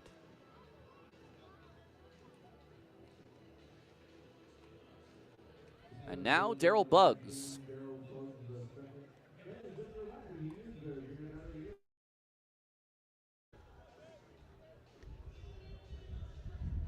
So the answer from Oakland after giving up 3 is we'll take that lead right back. Thank you very much. First pitch to Buggs. He shows bunt, puts it down, pushes it up the first base side. White off the mound. White throws, and it pulls off the first baseman off the bag. And now the runners are caught because they thought he was. And he is out at the plate. Aaron Miles is incensed at the third base coach's box and fires his helmet away. Is a base running blunder. Lozano had taken too big a turn around second, and he was literally halfway between the bases. So after Laura was pulled off, he just threw to second, and there was no other recourse than to try to send Leahy home, and he was out by about 2 steps. A big mistake. However, Oakland has taken the lead 4-3. We'll take a break and come back on 860 AM. The Answer.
I'll give you the official ruling on the previous play. It is 4-3 Oakland here in the bottom of inning 6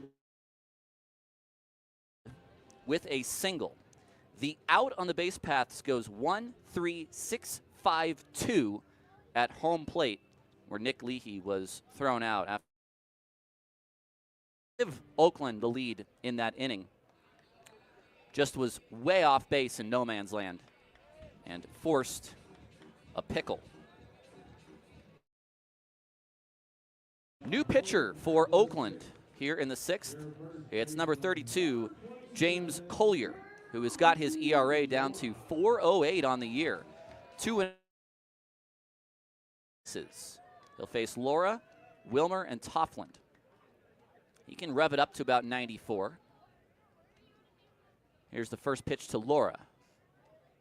Fastball at 91, a strike at the bottom of the zone. So for Tanner, he is the pitcher of record. 4 hits, 3 runs, 1 was earned. He walked 1 batter and struck out 3. He also hit a batter. The 0-1. Breaking ball swung on a miss by Laura, who took a big hack at that sweeping slider.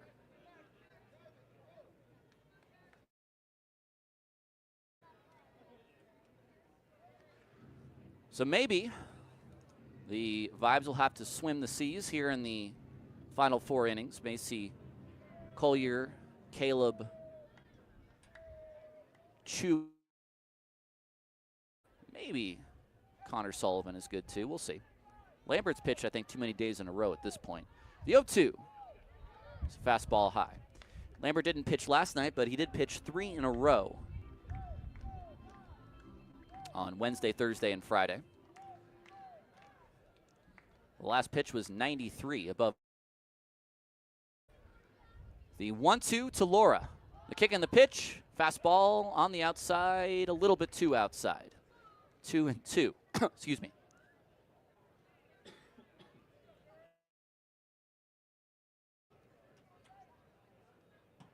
Collier bends down. Now comes set. Glove at the belt. And the pitch is a slider that's poked out of play.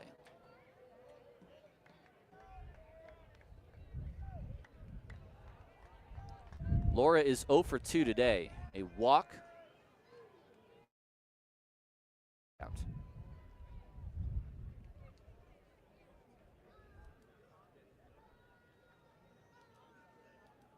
Laura swings and misses. 92 on the black. And Collier picks up his first K of the day against the first hitter he faces.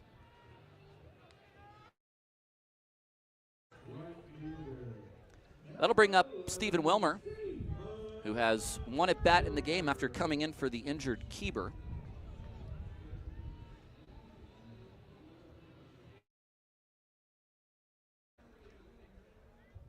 He grounded out to second. Pitch on its way. Wilmer sends us out to left center field. A lazy fly ball. Helmick is underneath it. He backs up. Now he will look up and make the catch. He was battling the sun there. And there's 2 away on 7 pitches from Collier.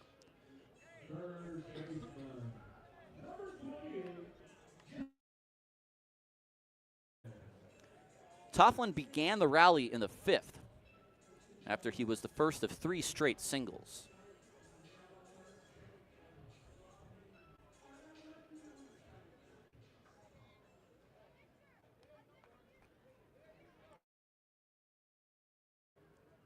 Collier's first pitch. It's a fastball, called strike on the outside.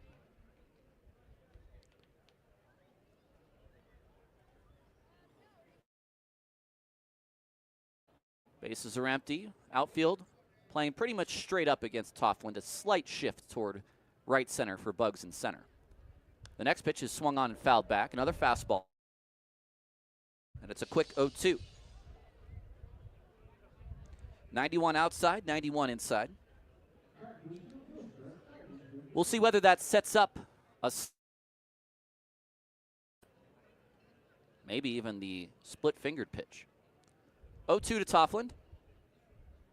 The kick from Collier, and here it comes. Fastball high.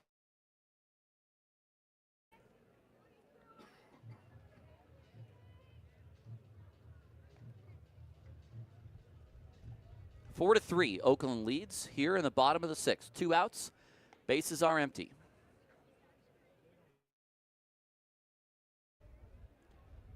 Pitch from Collier, 92 above the hands again, 2-2.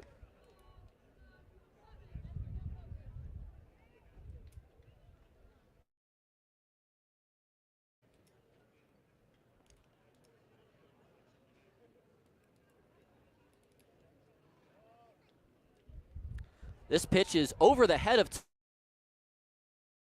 slider that did not slide, much like the pitch that Tanner threw that hit Jones. It's 3-2.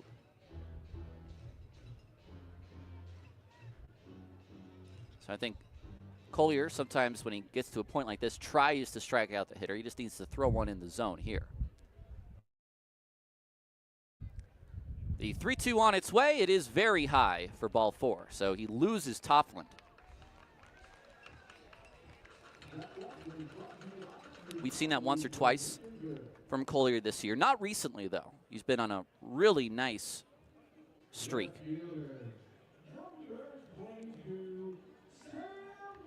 That'll bring up Lynn Scott, 2 outs. Ballers are up by 1. Toffland at first does not have great speed. Collier's first pitch to Lynn Scott. Here it is. It's a fastball at the top of the zone for a called strike 1. Lynn Scott turns around and asks the umpire, "Are you sure?" And with just 1 challenge left, that is no spot to use it. Not in a 1-run ball game. The 0-1. Lynn Scott swings and misses. Down and into Lynn Scott. That might have been the cutter from Collier. It's a quick 0-2. And now I do see Caleb Franzen warming up in the Baller bullpen. Collier's 0-2 to Lynn Scott. The plate. And the inning is over. No runs, no hits, no errors, and a man left on base. We head to the 7th. It's Ballers 4, Rocky the AM, the answer.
The final 3 innings of our series in Colorado Springs. It's Oakland leading 4-3.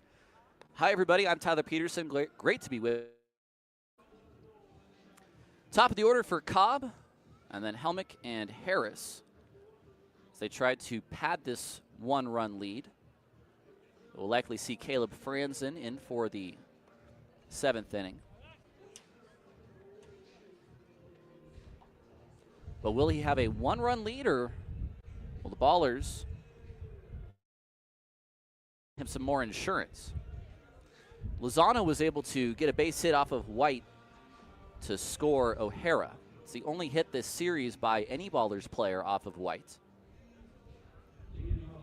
And he will continue pitching.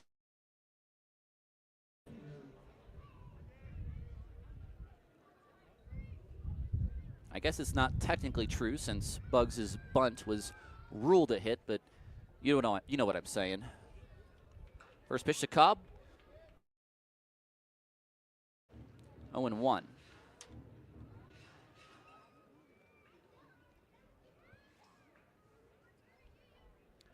White kicks and fires. Cobb Trey today has 2 hits, a single and a double. 2 for 3. He scored a run.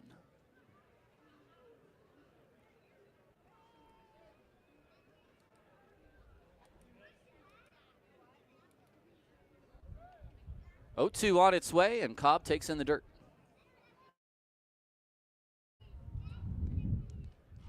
Not a ton of updates around the league since I last checked in. Colorado Springs, as in the Colorado Springs Sky Sox that used to be the Northern Colorado Owls, put up a 3 spot in the top of the first.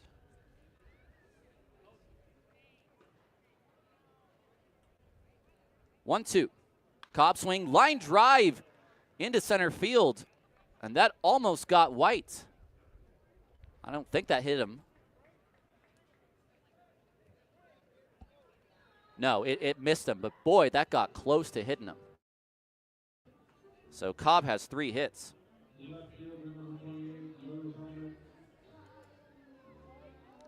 And now that'll bring up Lou Helmick.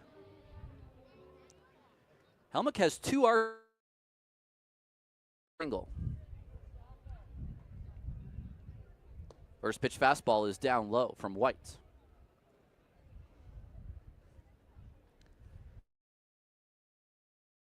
And Zuniga on the other side. That's 3 right-handed hitters, but Franzen may still come in and face them.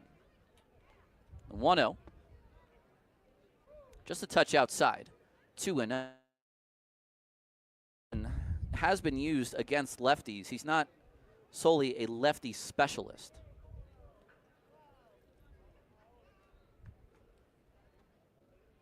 White is set, and he'll throw over, and Cobb is back.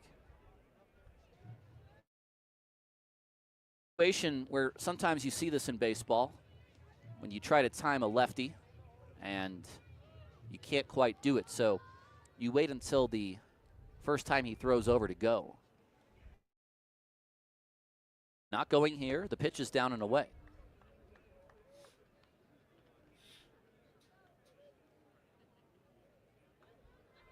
So 3-0. I think you take a pitch at this point.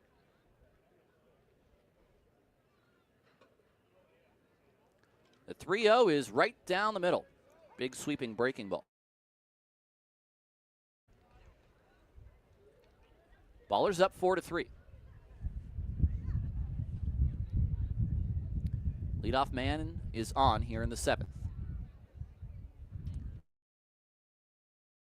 Helmick is outside for ball 4. That'll move Cobb down to second, and Helmick now on base. That'll bring up Harris.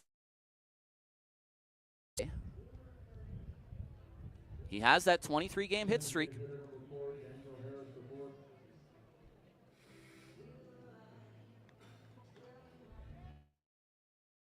Can he extend it? I think a hit here would certainly increase the lead for Oakland with Cobb's speed. There's a ball on the field now in left field.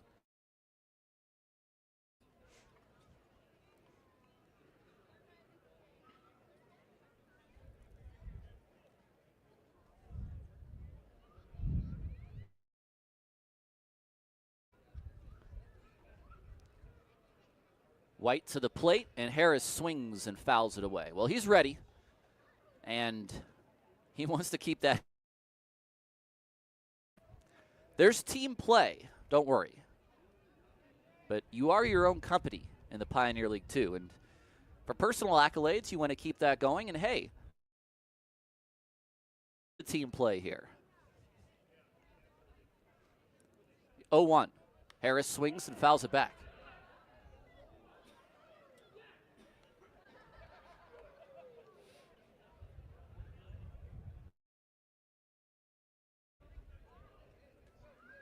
Oh and 2.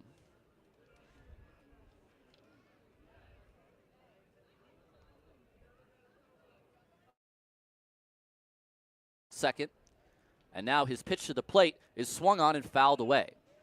Well, that was a pitch, a fastball that came in way up and in on Danny. And so he is He is definitely in swing mode.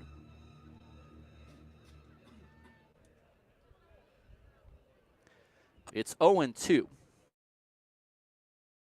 That one floats outside.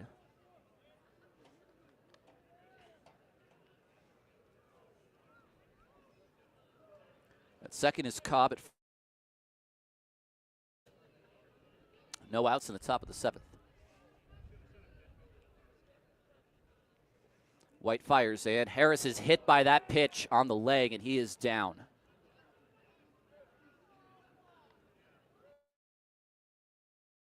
He is going to try to walk this off. Bruce Valentine, Aaron Miles are going to make their way out of the dugout, but both are going to head back. So the bases are loaded for Oakland. Harris is hit by the pitch. He's at first, and he might just need a little bit of time. The IL right now, it's Iglite and Druick. I do not want to add any more to that.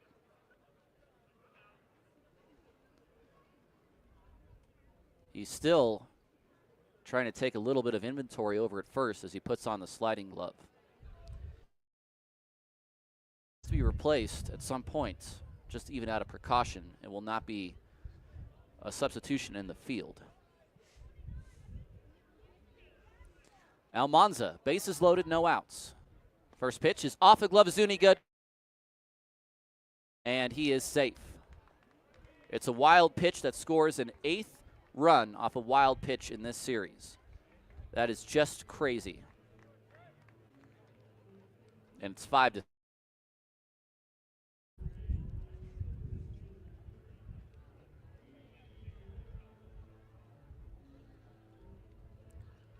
And now everyone's going to have a chat.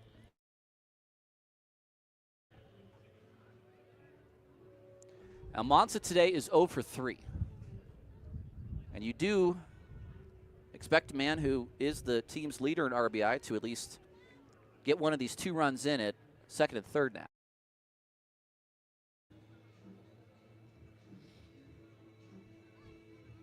Even at the expense of an out, if it's a fly ball or ground out.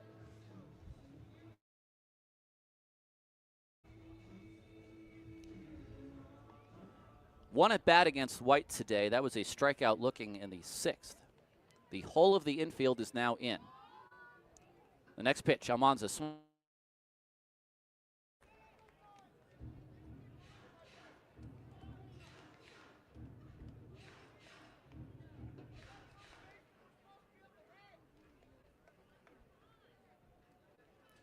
One and one. Half swing and a miss by Almanza. He definitely went around.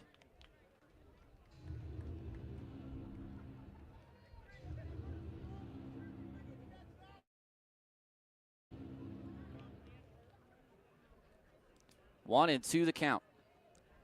White comes set. He needs a strikeout. And the pitch is a breaking ball high and in.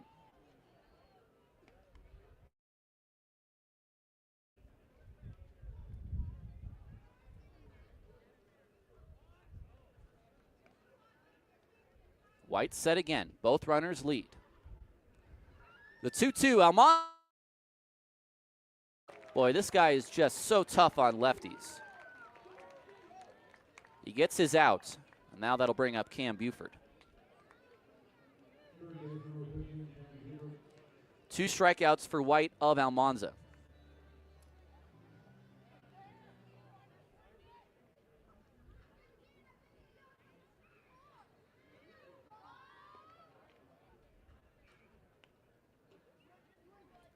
The first pitch to Buford is just a bit high.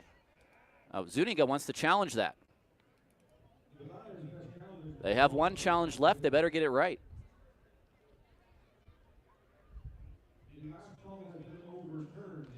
Overturned to a strike, so they do get it correct.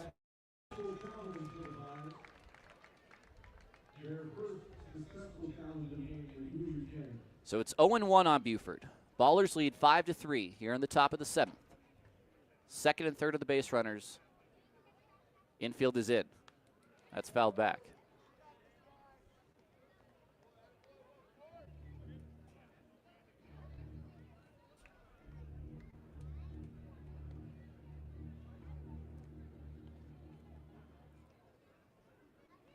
They haven't got a ton of big hits today. They've got a couple runs for free. That's in the dirt, blocked by Zuniga. A run was walked in the third, and then another run was allowed in by a passed ball.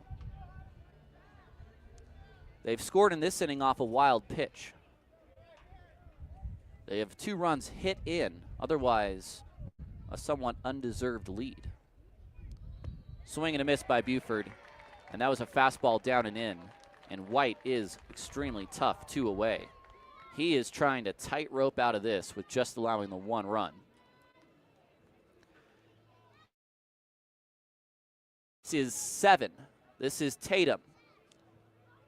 Dylan Tatum will pinch hit for Michael O'Hara.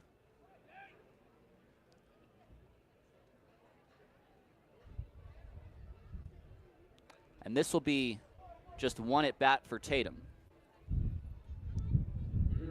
I think the blood is in the water for Aaron Miles right now, and he is not going to let a lefty face White. 2 home runs for him yesterday. He has 12 on the year. He has 10 home runs in his last 2 weeks. The first pitch is a high, deep drive down the left field line, and Tatum has hit it out. This guy is insane.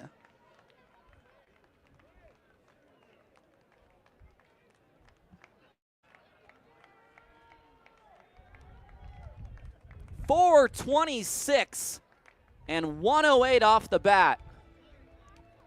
90 middle in. Ballers lead 8-3.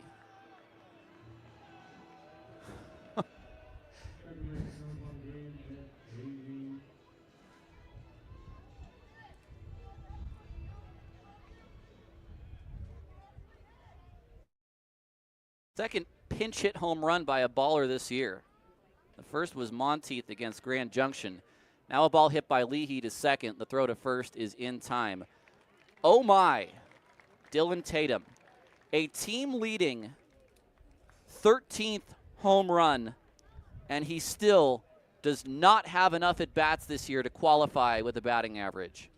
It's 13 home runs, 90 at-bats. 8-3 Ballers on the other side. Let's take a stretch on 860 AM The Answer.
It's 1-0.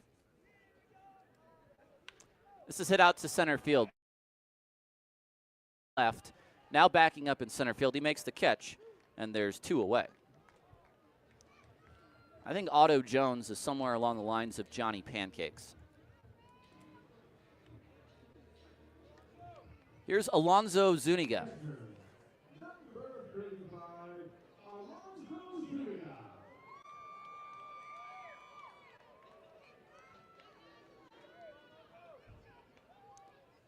Franzen kicks and fires. The first pitch is a touch inside to Zuniga. In his debut for Rocky Mountain, he has hit into a double play and reached on an error. Line drive, center field base hit. And Zuniga has his first Rocky Mountain, and I believe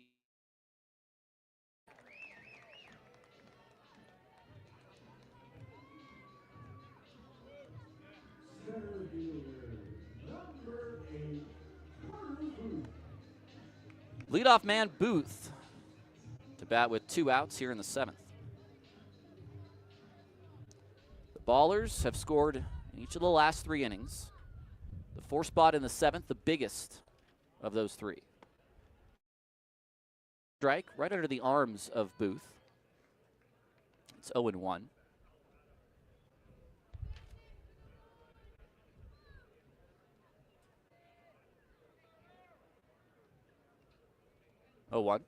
That is, and that'll get into the bullpen. Is that not? That's out of play. That ball is out of play. They're going to send the man to third, but that ball is out of play. It get into the Rocky Mountain bullpen. They're looking at. Here comes Aaron Miles out of the dugout. He's going to talk to the home plate umpire. That ball hit off of a chair in the Rocky Mountain bullpen, and now the umpires are going to come together. They're going to have to place the runner back to the bullpen over the white line. There's really no discussion. There's no discussion. The ball crossed the line, so they have to put the runner back to second and third. Unless the umpires just were not looking at what was going on.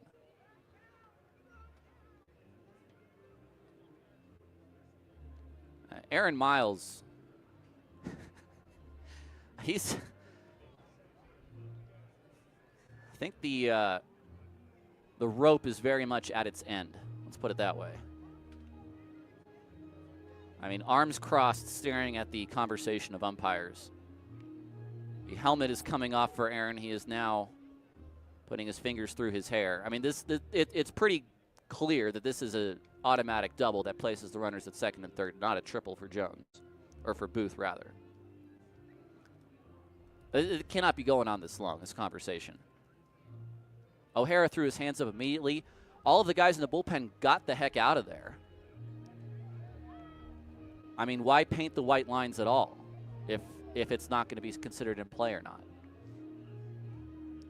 Aaron now is just is just taking a walk. One of the umpires is coming over to Aaron to explain something to him. And now he is pointing down the right field line. I cannot believe that this is the call being made. Unless what they're saying is it's only out of play if the ball is on the fly. At Dutcher right now, and right now there is no excuse from this umpiring crew to have had the play called as it was called.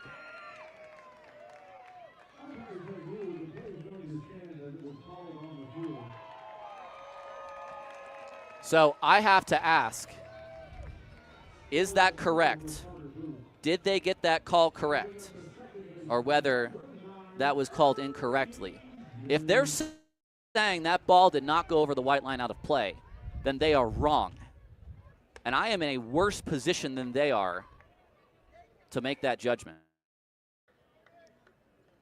It will be a triple that scores Zuniga. This is popped up. Almanza will put it away. I'm going to see whether or not Franzen has something to say as he walks off, not to look at the umpire. We'll take a break. It's 8-4.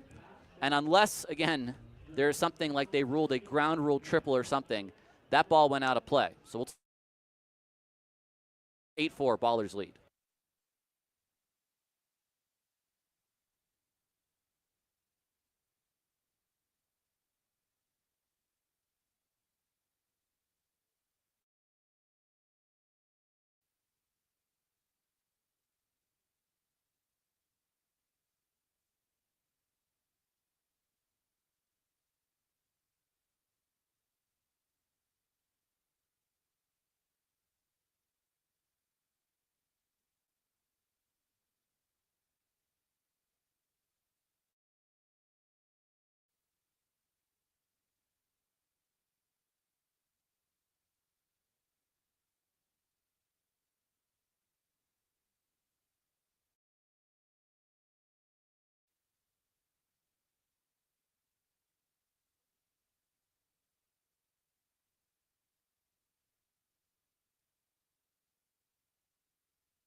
First pitch of the top of the 8th is a strike to Tyler Lozano. Welcome back to Ballers Baseball. It's 8-4 here in the 8th.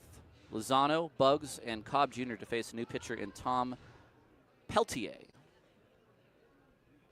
Lozano swings up the middle. The second baseman, he'll take his time, throw to first. It's in time for out number 1. Okay, so I have reviewed the ground rules with the staff of Rocky Mountain, and the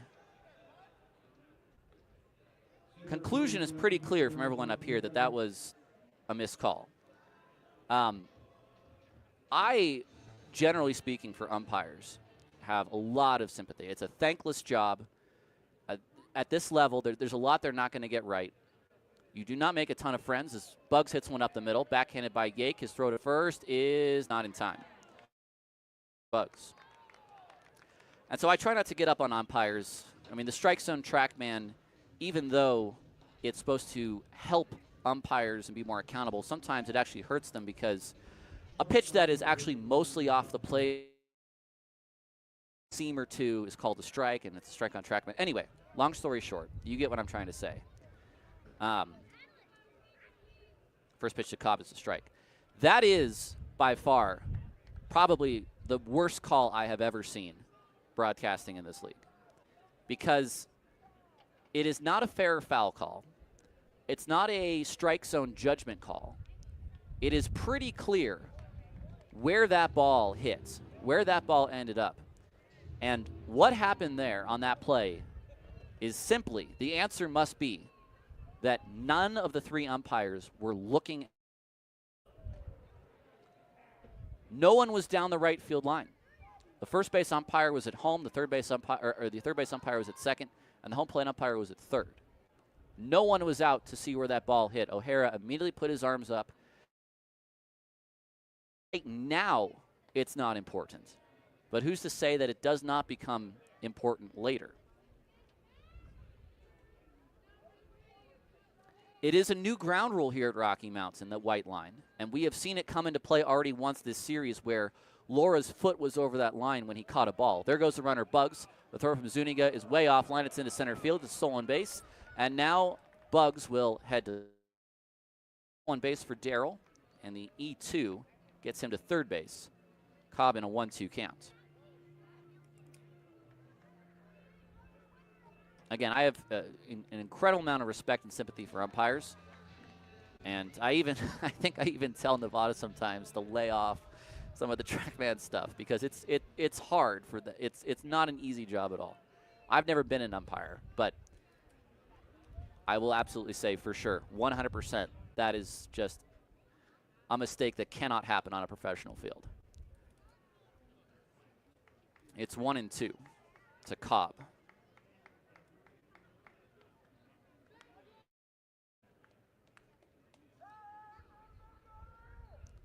1-2 on its way. Cobb pops this up. Yake or Laura, both are drifting into foul territory. It's Laura who makes the catch. Top of the 8th, Ballers lead 8-4.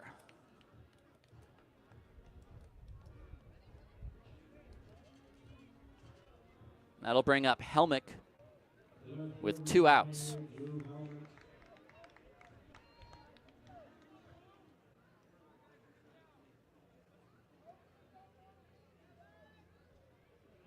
First pitch to Helmick is off the plate. I do see Connor Richardson warming up down the right field line. Looks like he will get the 8th.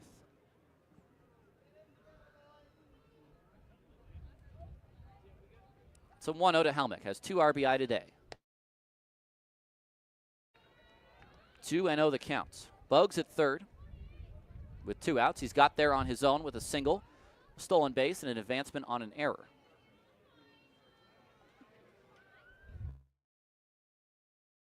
Catches the corner, 2-1. Helmick wants to challenge.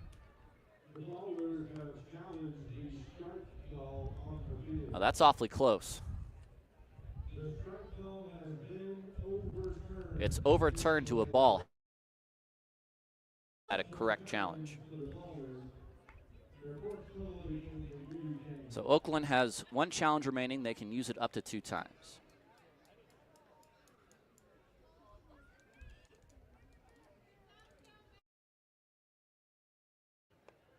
Breaking ball, that drops in for strike 2, and Helmick's going to challenge again. Okay.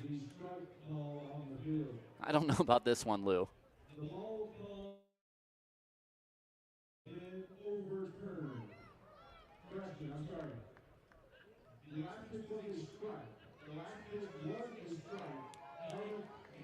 It's a strike. It is a strike. Yep. It's good. We're good. We're good. Yep. We're good. It's a strike. Yeah. It was confirmed. So Helmick's coming back. So the Ballers have no challenges remaining. It's now going to be 3-2.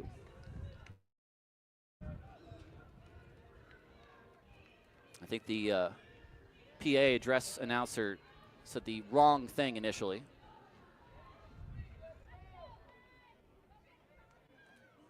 Three and 1 the count.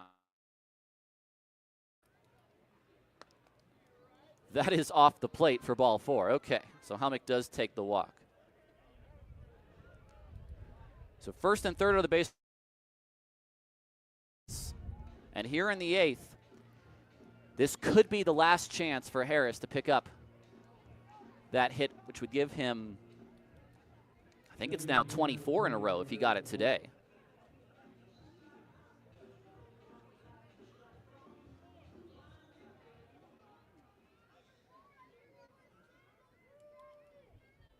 Peltier is set, and the pitch to Harris is swung on and missed. The fast wants that hit.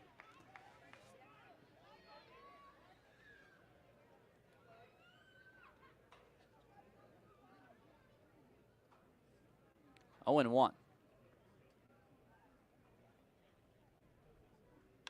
Ground ball back to Peltier. He'll pick it up. He'll fire to is over. So the Ballers do not score. There's no runs on a hit, no errors, 2 men left on base. We head to the bottom of the 8th. It's Oakland 8 and the Vibes 4 on 860 AM The Answer.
Gary Laura to lead it off against the right-hander, Connor Richardson. Chewy will take over for this 8th inning contest. Richardson 3-0 this year. This will be a team-high 20th appearance. He, Lambert, and Sullivan all have pitched in 19 games so far. He has a 1.44 ERA, a save, 20 strikeouts in 25 innings, just 3 walks. Batters are hitting .232 against him. Laura, Wilmer, and Tofflin, the 3 hitters against Richardson. We may see Connor Sullivan in the 9th in a 4-run game, unless the Ballers can put up a big 9th inning. Connor Sullivan has at least had a day of rest. First pitch to Laura is swung on and missed by Chewy. For Ranson, a inning, 2 hits. Run, which was earned, no walks, and no strikeouts. You almost wish you could give him an unearned run, Franzen, who did not deserve that runner to score. The 1-1 towards short. Cobb on the backhand. He stops it. He throws across the diamond, and he just does make the play. Had to shuffle his feet and keep his balance, but he did so. 1 away.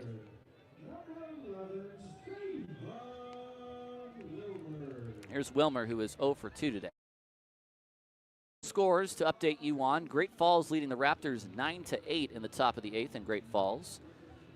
Boise leading 3-0 over Billings in the bottom of the 5th. All tied in Grand Junction, 3-3 between the Sky Sox and Jackalopes in the 2nd. First pitch to Wilmer is in on the hands. Yuba Sutter and Idaho Falls, 1-0 Yuba Sutter. And in the bottom of the 1st, 0-0 Glacier and Missoula. Breaking ball to Wilmer is a called strike 1. Again, it doesn't matter who wins between the High Wheelers and won't affect the magic number one way or the other because those teams are virtually tied in the standings. Wilmer pops it up. This will come behind home plate and go into the stands. On top of the press box, it sounds like. Idaho Falls still has a game to make up, and they're a half game behind the High Wheelers, so for our purposes, we consider them tied because we don't know how. The 1-2. Wilmer takes high.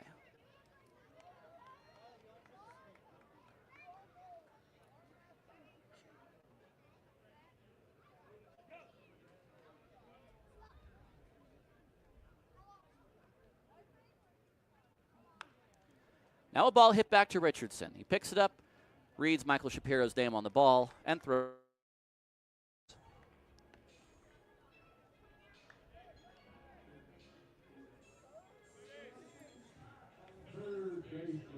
Number 28, James Tofflin. Here's Dane Tofflin. 1-4-2.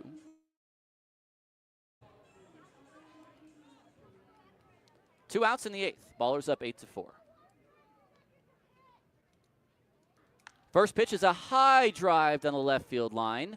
Helmick over, as is Cobb. Is anyone going to get there? No, it lands just out of play.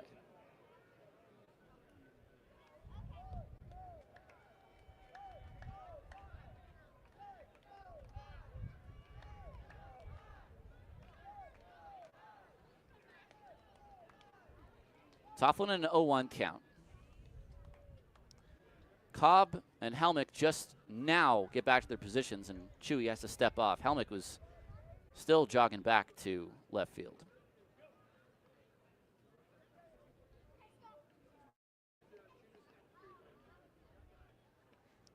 Oh and 1. Pitch on its way. It's down and away. It's 1-1.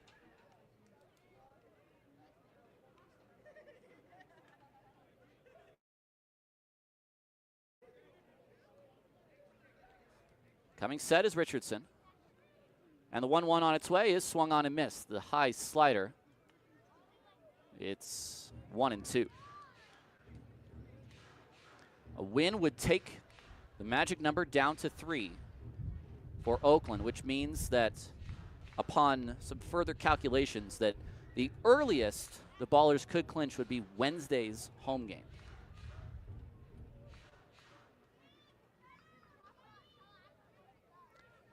Chewy comes set. A 1-2 to Tofflin. Here it comes. It's swung on ground by Buford. He stops. He gets up. He throws across the diamond, and it's just in time.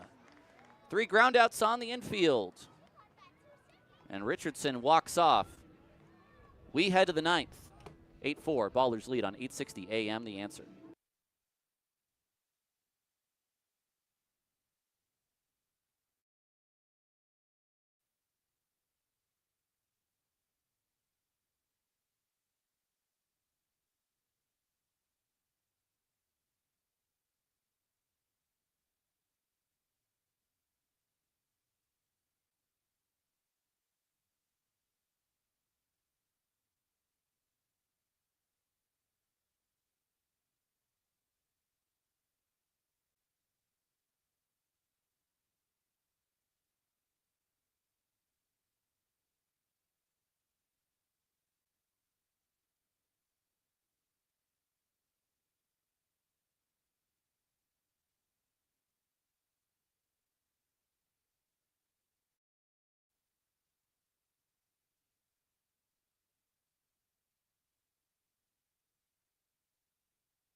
Welcome back to Ballers Baseball here on 860 AM. The Answer.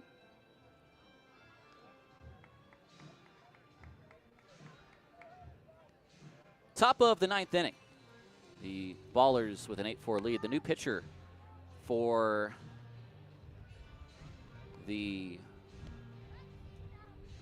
let me get my bearings here, the Rocky Mountain Vibes, pardon me, is Wyatt Tucker, who started on, I believe, Wednesday? Yes, he was the starter on Wednesday, gave up 9 hits, 7 earned runs, 2 walks in 5 innings, and an 11-4 loss. So a little bit of walk up.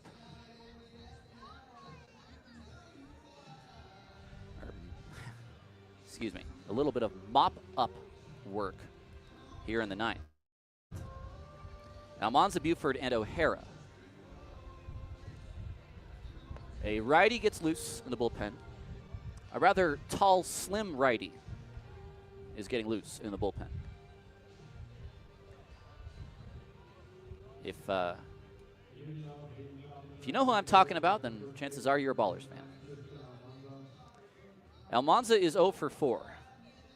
And unless the Ballers send 9 to the plate in this inning, Harris's hit streak ends at 23. First pitch, fastball, called strike on the outside. Christian, 2 strikeouts on the day.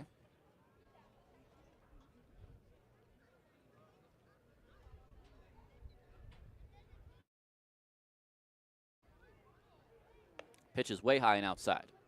It's 1-1.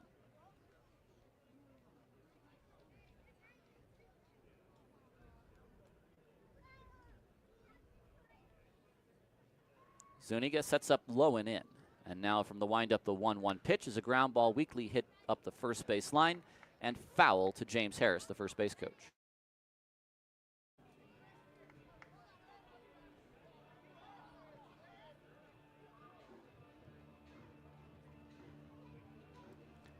One-two to Almanza.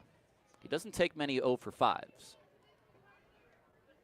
Here's the pitch. It's a high, deep drive to right field. Did he get enough? Back is Wilmer at the track, at the wall, and off the wall. Almanza, is he thinking 3? Yes, he is. The throw from Wilmer is too late. A sliding triple for Christian Almanza. That is his first professional triple.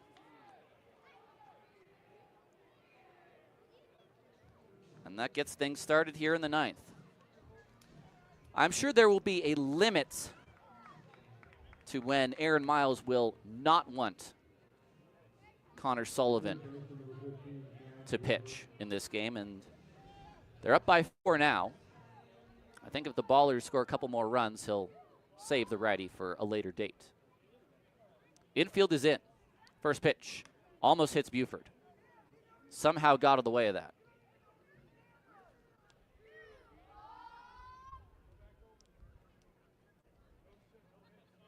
Buford has taken an 0 for 4, and he doesn't take many 0 for 5s. 1-0. Swing and a foul out of play. It's 1-1. Sullivan is warming up, and I think that's probably because of the Almanza triple. Should Buford hit him in, he may sit down. Pitch on its way to Buford. He swings and fouls it back. On deck is Michael O'Hara, who is 1 for 2 today with a double and a hit by pitch. He was pinch hit for in the 7th and cranked a 3-run home run wall. Buford swings, pops this up on the infield. It's the shortstop Adams who is underneath it and puts it away for out number. The Ballers have had a little bit of trouble this series with the runner at third, less than 2 out situation. Let's see if O'Hara can come through.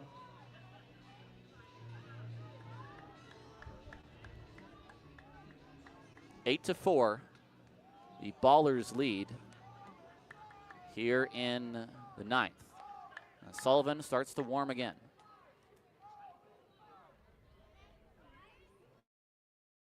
Tucker's first pitch to O'Hara is a fastball outside. It's 1-0. A win for Oakland would be an 11th in a row and a 32nd, which would be the most in a single half. Next pitch is fouled out of play. They had 31 wins and 17 losses when they were second half champions last year. They are at 31 wins and 10 losses with their final 7 games to go. This being one of those 7 games. Here's the 1-1. O'Hara swings and misses, chases a ball in the dirt. It's 1-2.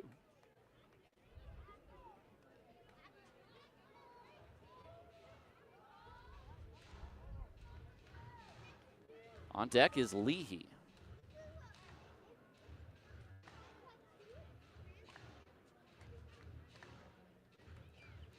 A timeout to get a dusting of the plate, and now O'Hara is back into the box. Infield is still in. Almanza probably will not be sent home on a contact play. Tucker to the plate, and the breaking ball is high. It's 2-2.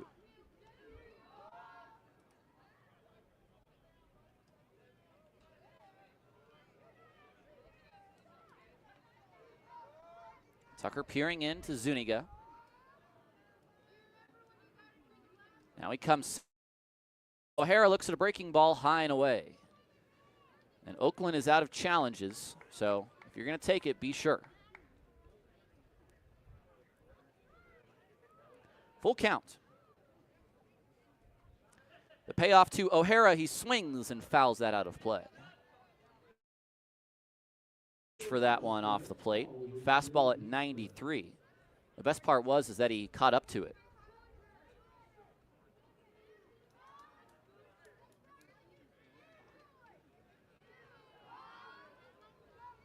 Three and 2.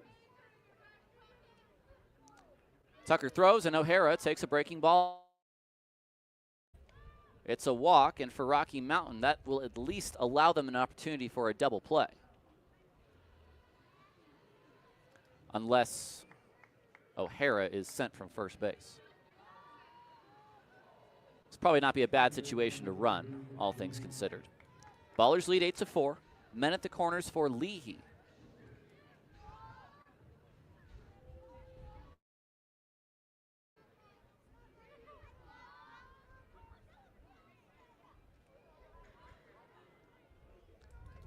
First pitch. Leahy is almost hit. Fastball up and in. That was 93 coming at the eyebrows.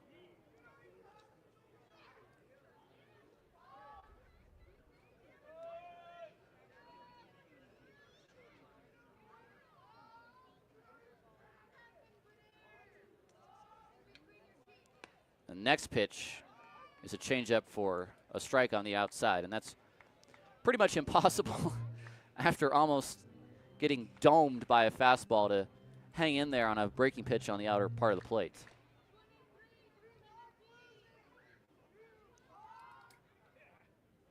The 1-1.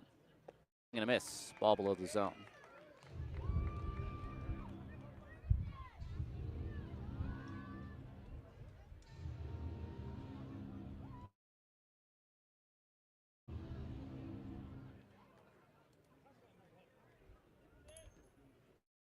One and two to Leahy, who is 0 for 3 today. He does have a run.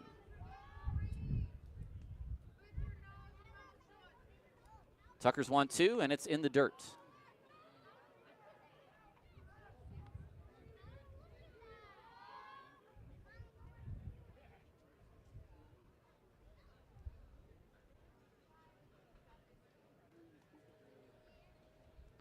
Two and two the count.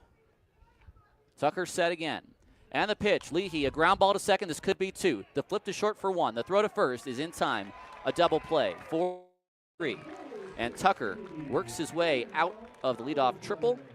No runs on a hit, no errors, and 2 men left on base. Bottom of the ninth next. Connor Sullivan coming in to close things out as the Ballers go for their first ever 6-game sweep on 860 AM The Answer.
Well, when you're looking to close out a game, you call in the closer.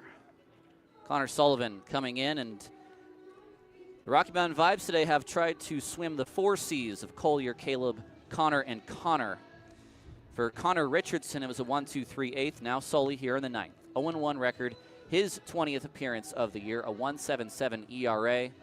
The lowest batting average against on the team at 129, just 9 hits in 20 1/3 innings, 24 Ks, and a league-leading 9 saves. He will be a Pioneer League midseason All-Star, as will probably a handful of his teammates as well. There are going to be, I would say, at least 5 Pioneer League All-Stars coming from this Ballers squad.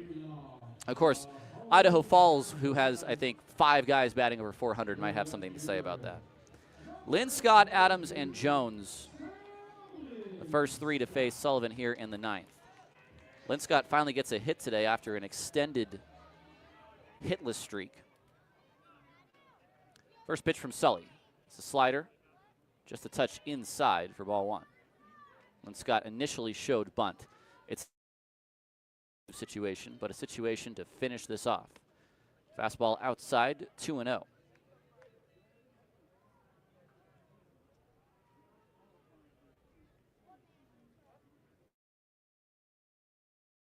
And the pitch is hit out toward left center field, fairly deep. Helmick moving back into the alley. He stops, he turns around, he makes the catch. 1.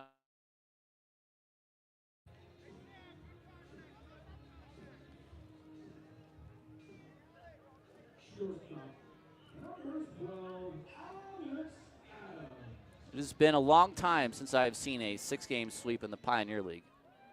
I'm trying to think if I've ever been part of a team that has completed one. The first pitch to Alex Adams is a fastball for a strike. The 0-1. Slider down and in. It's 1-1.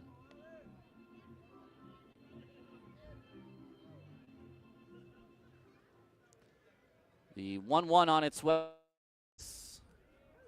Looked off the plate, but it's called strike 2. I think Adams would have thought about a challenge there. The 1-2 is swung on and fouled back.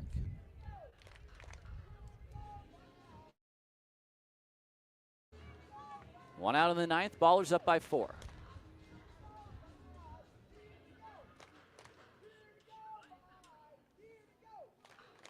A pitch to Adams is swung on and missed. Fastball at the top of the zone. 2 away in the ninth.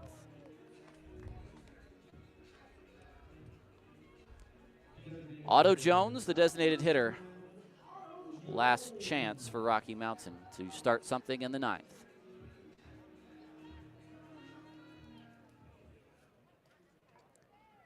Sullivan's first pitch hits Jones. He's been hit twice today.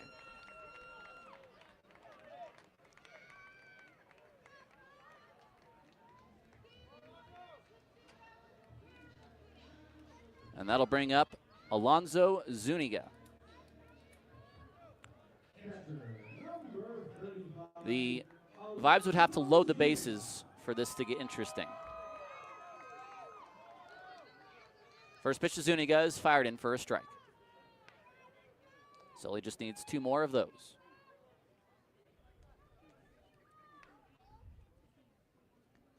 Richardson from the stretch. The pitch is swung on and missed. Back-to-back fastballs, back-to-back strikes, and now Zuniga, who has never seen the Sullivan slider, may get it here. He comes set. Setting up inside is Lozano, and the pitch is swung on and fouled. It's a fastball right down the middle of the plate.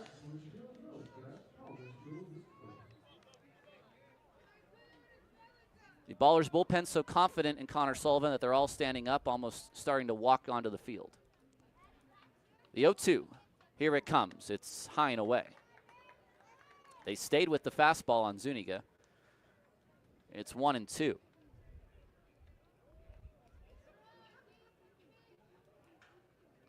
Sullivan to the plate, swung on and fouled back. Another fastball. 5 pitches, all fastballs.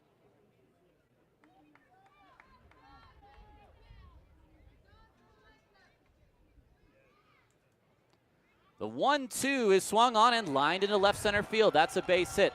Helmick to play it on 2 hops. 2 hits for Zuniga today. And that'll bring up Carter Booth.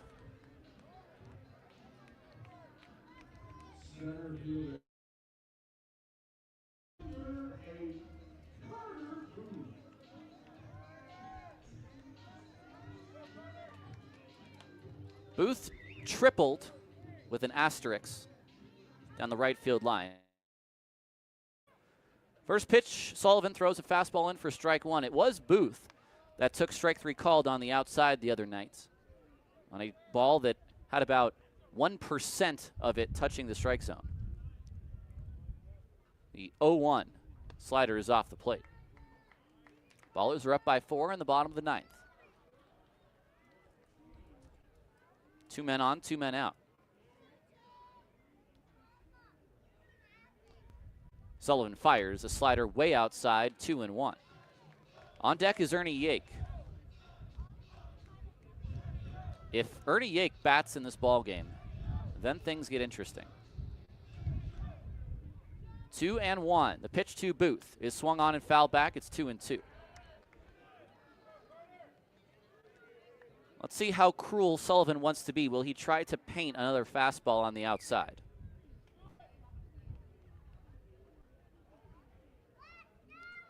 He comes set. It's a 2-2 to Booth. And he swings and misses. 90 at the top of the zone. And for the first time in franchise history, Oakland has completed a 6-game sweep. It is their 11th win in a row. They now have more in this half than either of the two halves previous last year. 32 wins. They are the best team in the Pioneer League. We'll come back for our Ballers post-game show on the other side as we finish things out here from Colorado Springs this week. This is 860 AM, The Answer.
Oh, we always loved getting the special highlight packages when Vince is in the studio with us.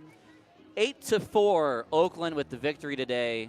8 runs on 10 hits and 2 errors for Oakland. 4 runs on 7 hits and 2 errors for the Rocky Mountain Fives. The winning pitcher today is Gabe Tanner. He is 2-0. 3 runs, 1 earned, 1 walk, 3 strikeouts, and a hit by pitch. The loss goes to Gabe White. 2 innings, 4 hits, 5 runs, all earned, 1 walk, and 4 strikeouts. No save in the contest. Time of the game, about 2 hours and 49 minutes. I'll get the official time after this ball game, but it was a contest. It's funny. You come to the ball yard now, and you almost think, okay, well, how are we going to win today? That's the way it's been. An 11-game winning streak, and I think 17-2 in their last 19 games since losing that knockout round in Missoula. I would have to check my sources on that. I don't think that's exactly right, but it's something along those lines. Just an unbelievable run to propel them to the spot they are in the league. They do it in blowout fashion. They do it in close fashion. The bullpen today, again, should have given up no runs if the play was accurately called while Franzen was on the mound, but just 3 hits altogether, 2 off Franzen, 1 off of Sullivan in 4 innings of bullpen work. And Tanner just giving up the 1 earned run in 5 innings. They keep getting guys keeping their production up. It's just a fantastic result, top to bottom. Tatum didn't start, but yet Tatum has a 3-run home run. It's just up and down the lineup. Guys are contributing in ways that are just, I have not seen a team like this. Now, last year's Missoula team had 37 wins. That's the best ever in the league for a team to have a half. It would take an awful lot. It would take, let's see, it would take 5 wins for Oakland in their next series or a 6-game sweep to tie or get better than that. I do not think that's going to happen. I just do not see that happening. And so that is the record, which is 37. The Ballers are at 32 with 6 games to go. But their magic number is now 3. If they win 3 more games next week, that's it, just split, then they will have a Pioneer League playoff spot, and they will host 3 games in September against a to-be-yet-determined opponent. They still have to take care of their business. They will play this Rocky Mountain team 6 times, and obviously, with how they performed against them this week, they're going to home crowd behind them, and we very much hope that you come out and join us for those 6 games. An amazing series. Let's go through each score real quick. 15-6 Tuesday, 11-4 on Wednesday, 6-0 Thursday, 4-3 Friday, 20-0 last night, and today 8-4. It's been so much fun being on the road with you. I am happy to come back home, though, and allow Nevada to do the rest of the road games for the rest of the year. I want to thank Vince back in our 860 AM The Answer studios for putting us on the air. I'd like to recognize all of our hardworking social team as well, Isabella and Tobin and Casey and Ben. I'd like to thank you all for tuning in to Ballers Baseball on 860 AM The Answer. We will see you on Tuesday for our next game, 6 more against Rocky Mountain. Again, the final score is the Ballers 8 and the Rocky Mountain Vibes 4. And once again, I want to extend a special hello to my grandfather. I love him very much. We'll see you at 6:30 pack time on Tuesday. This is 860 AM, The Answer.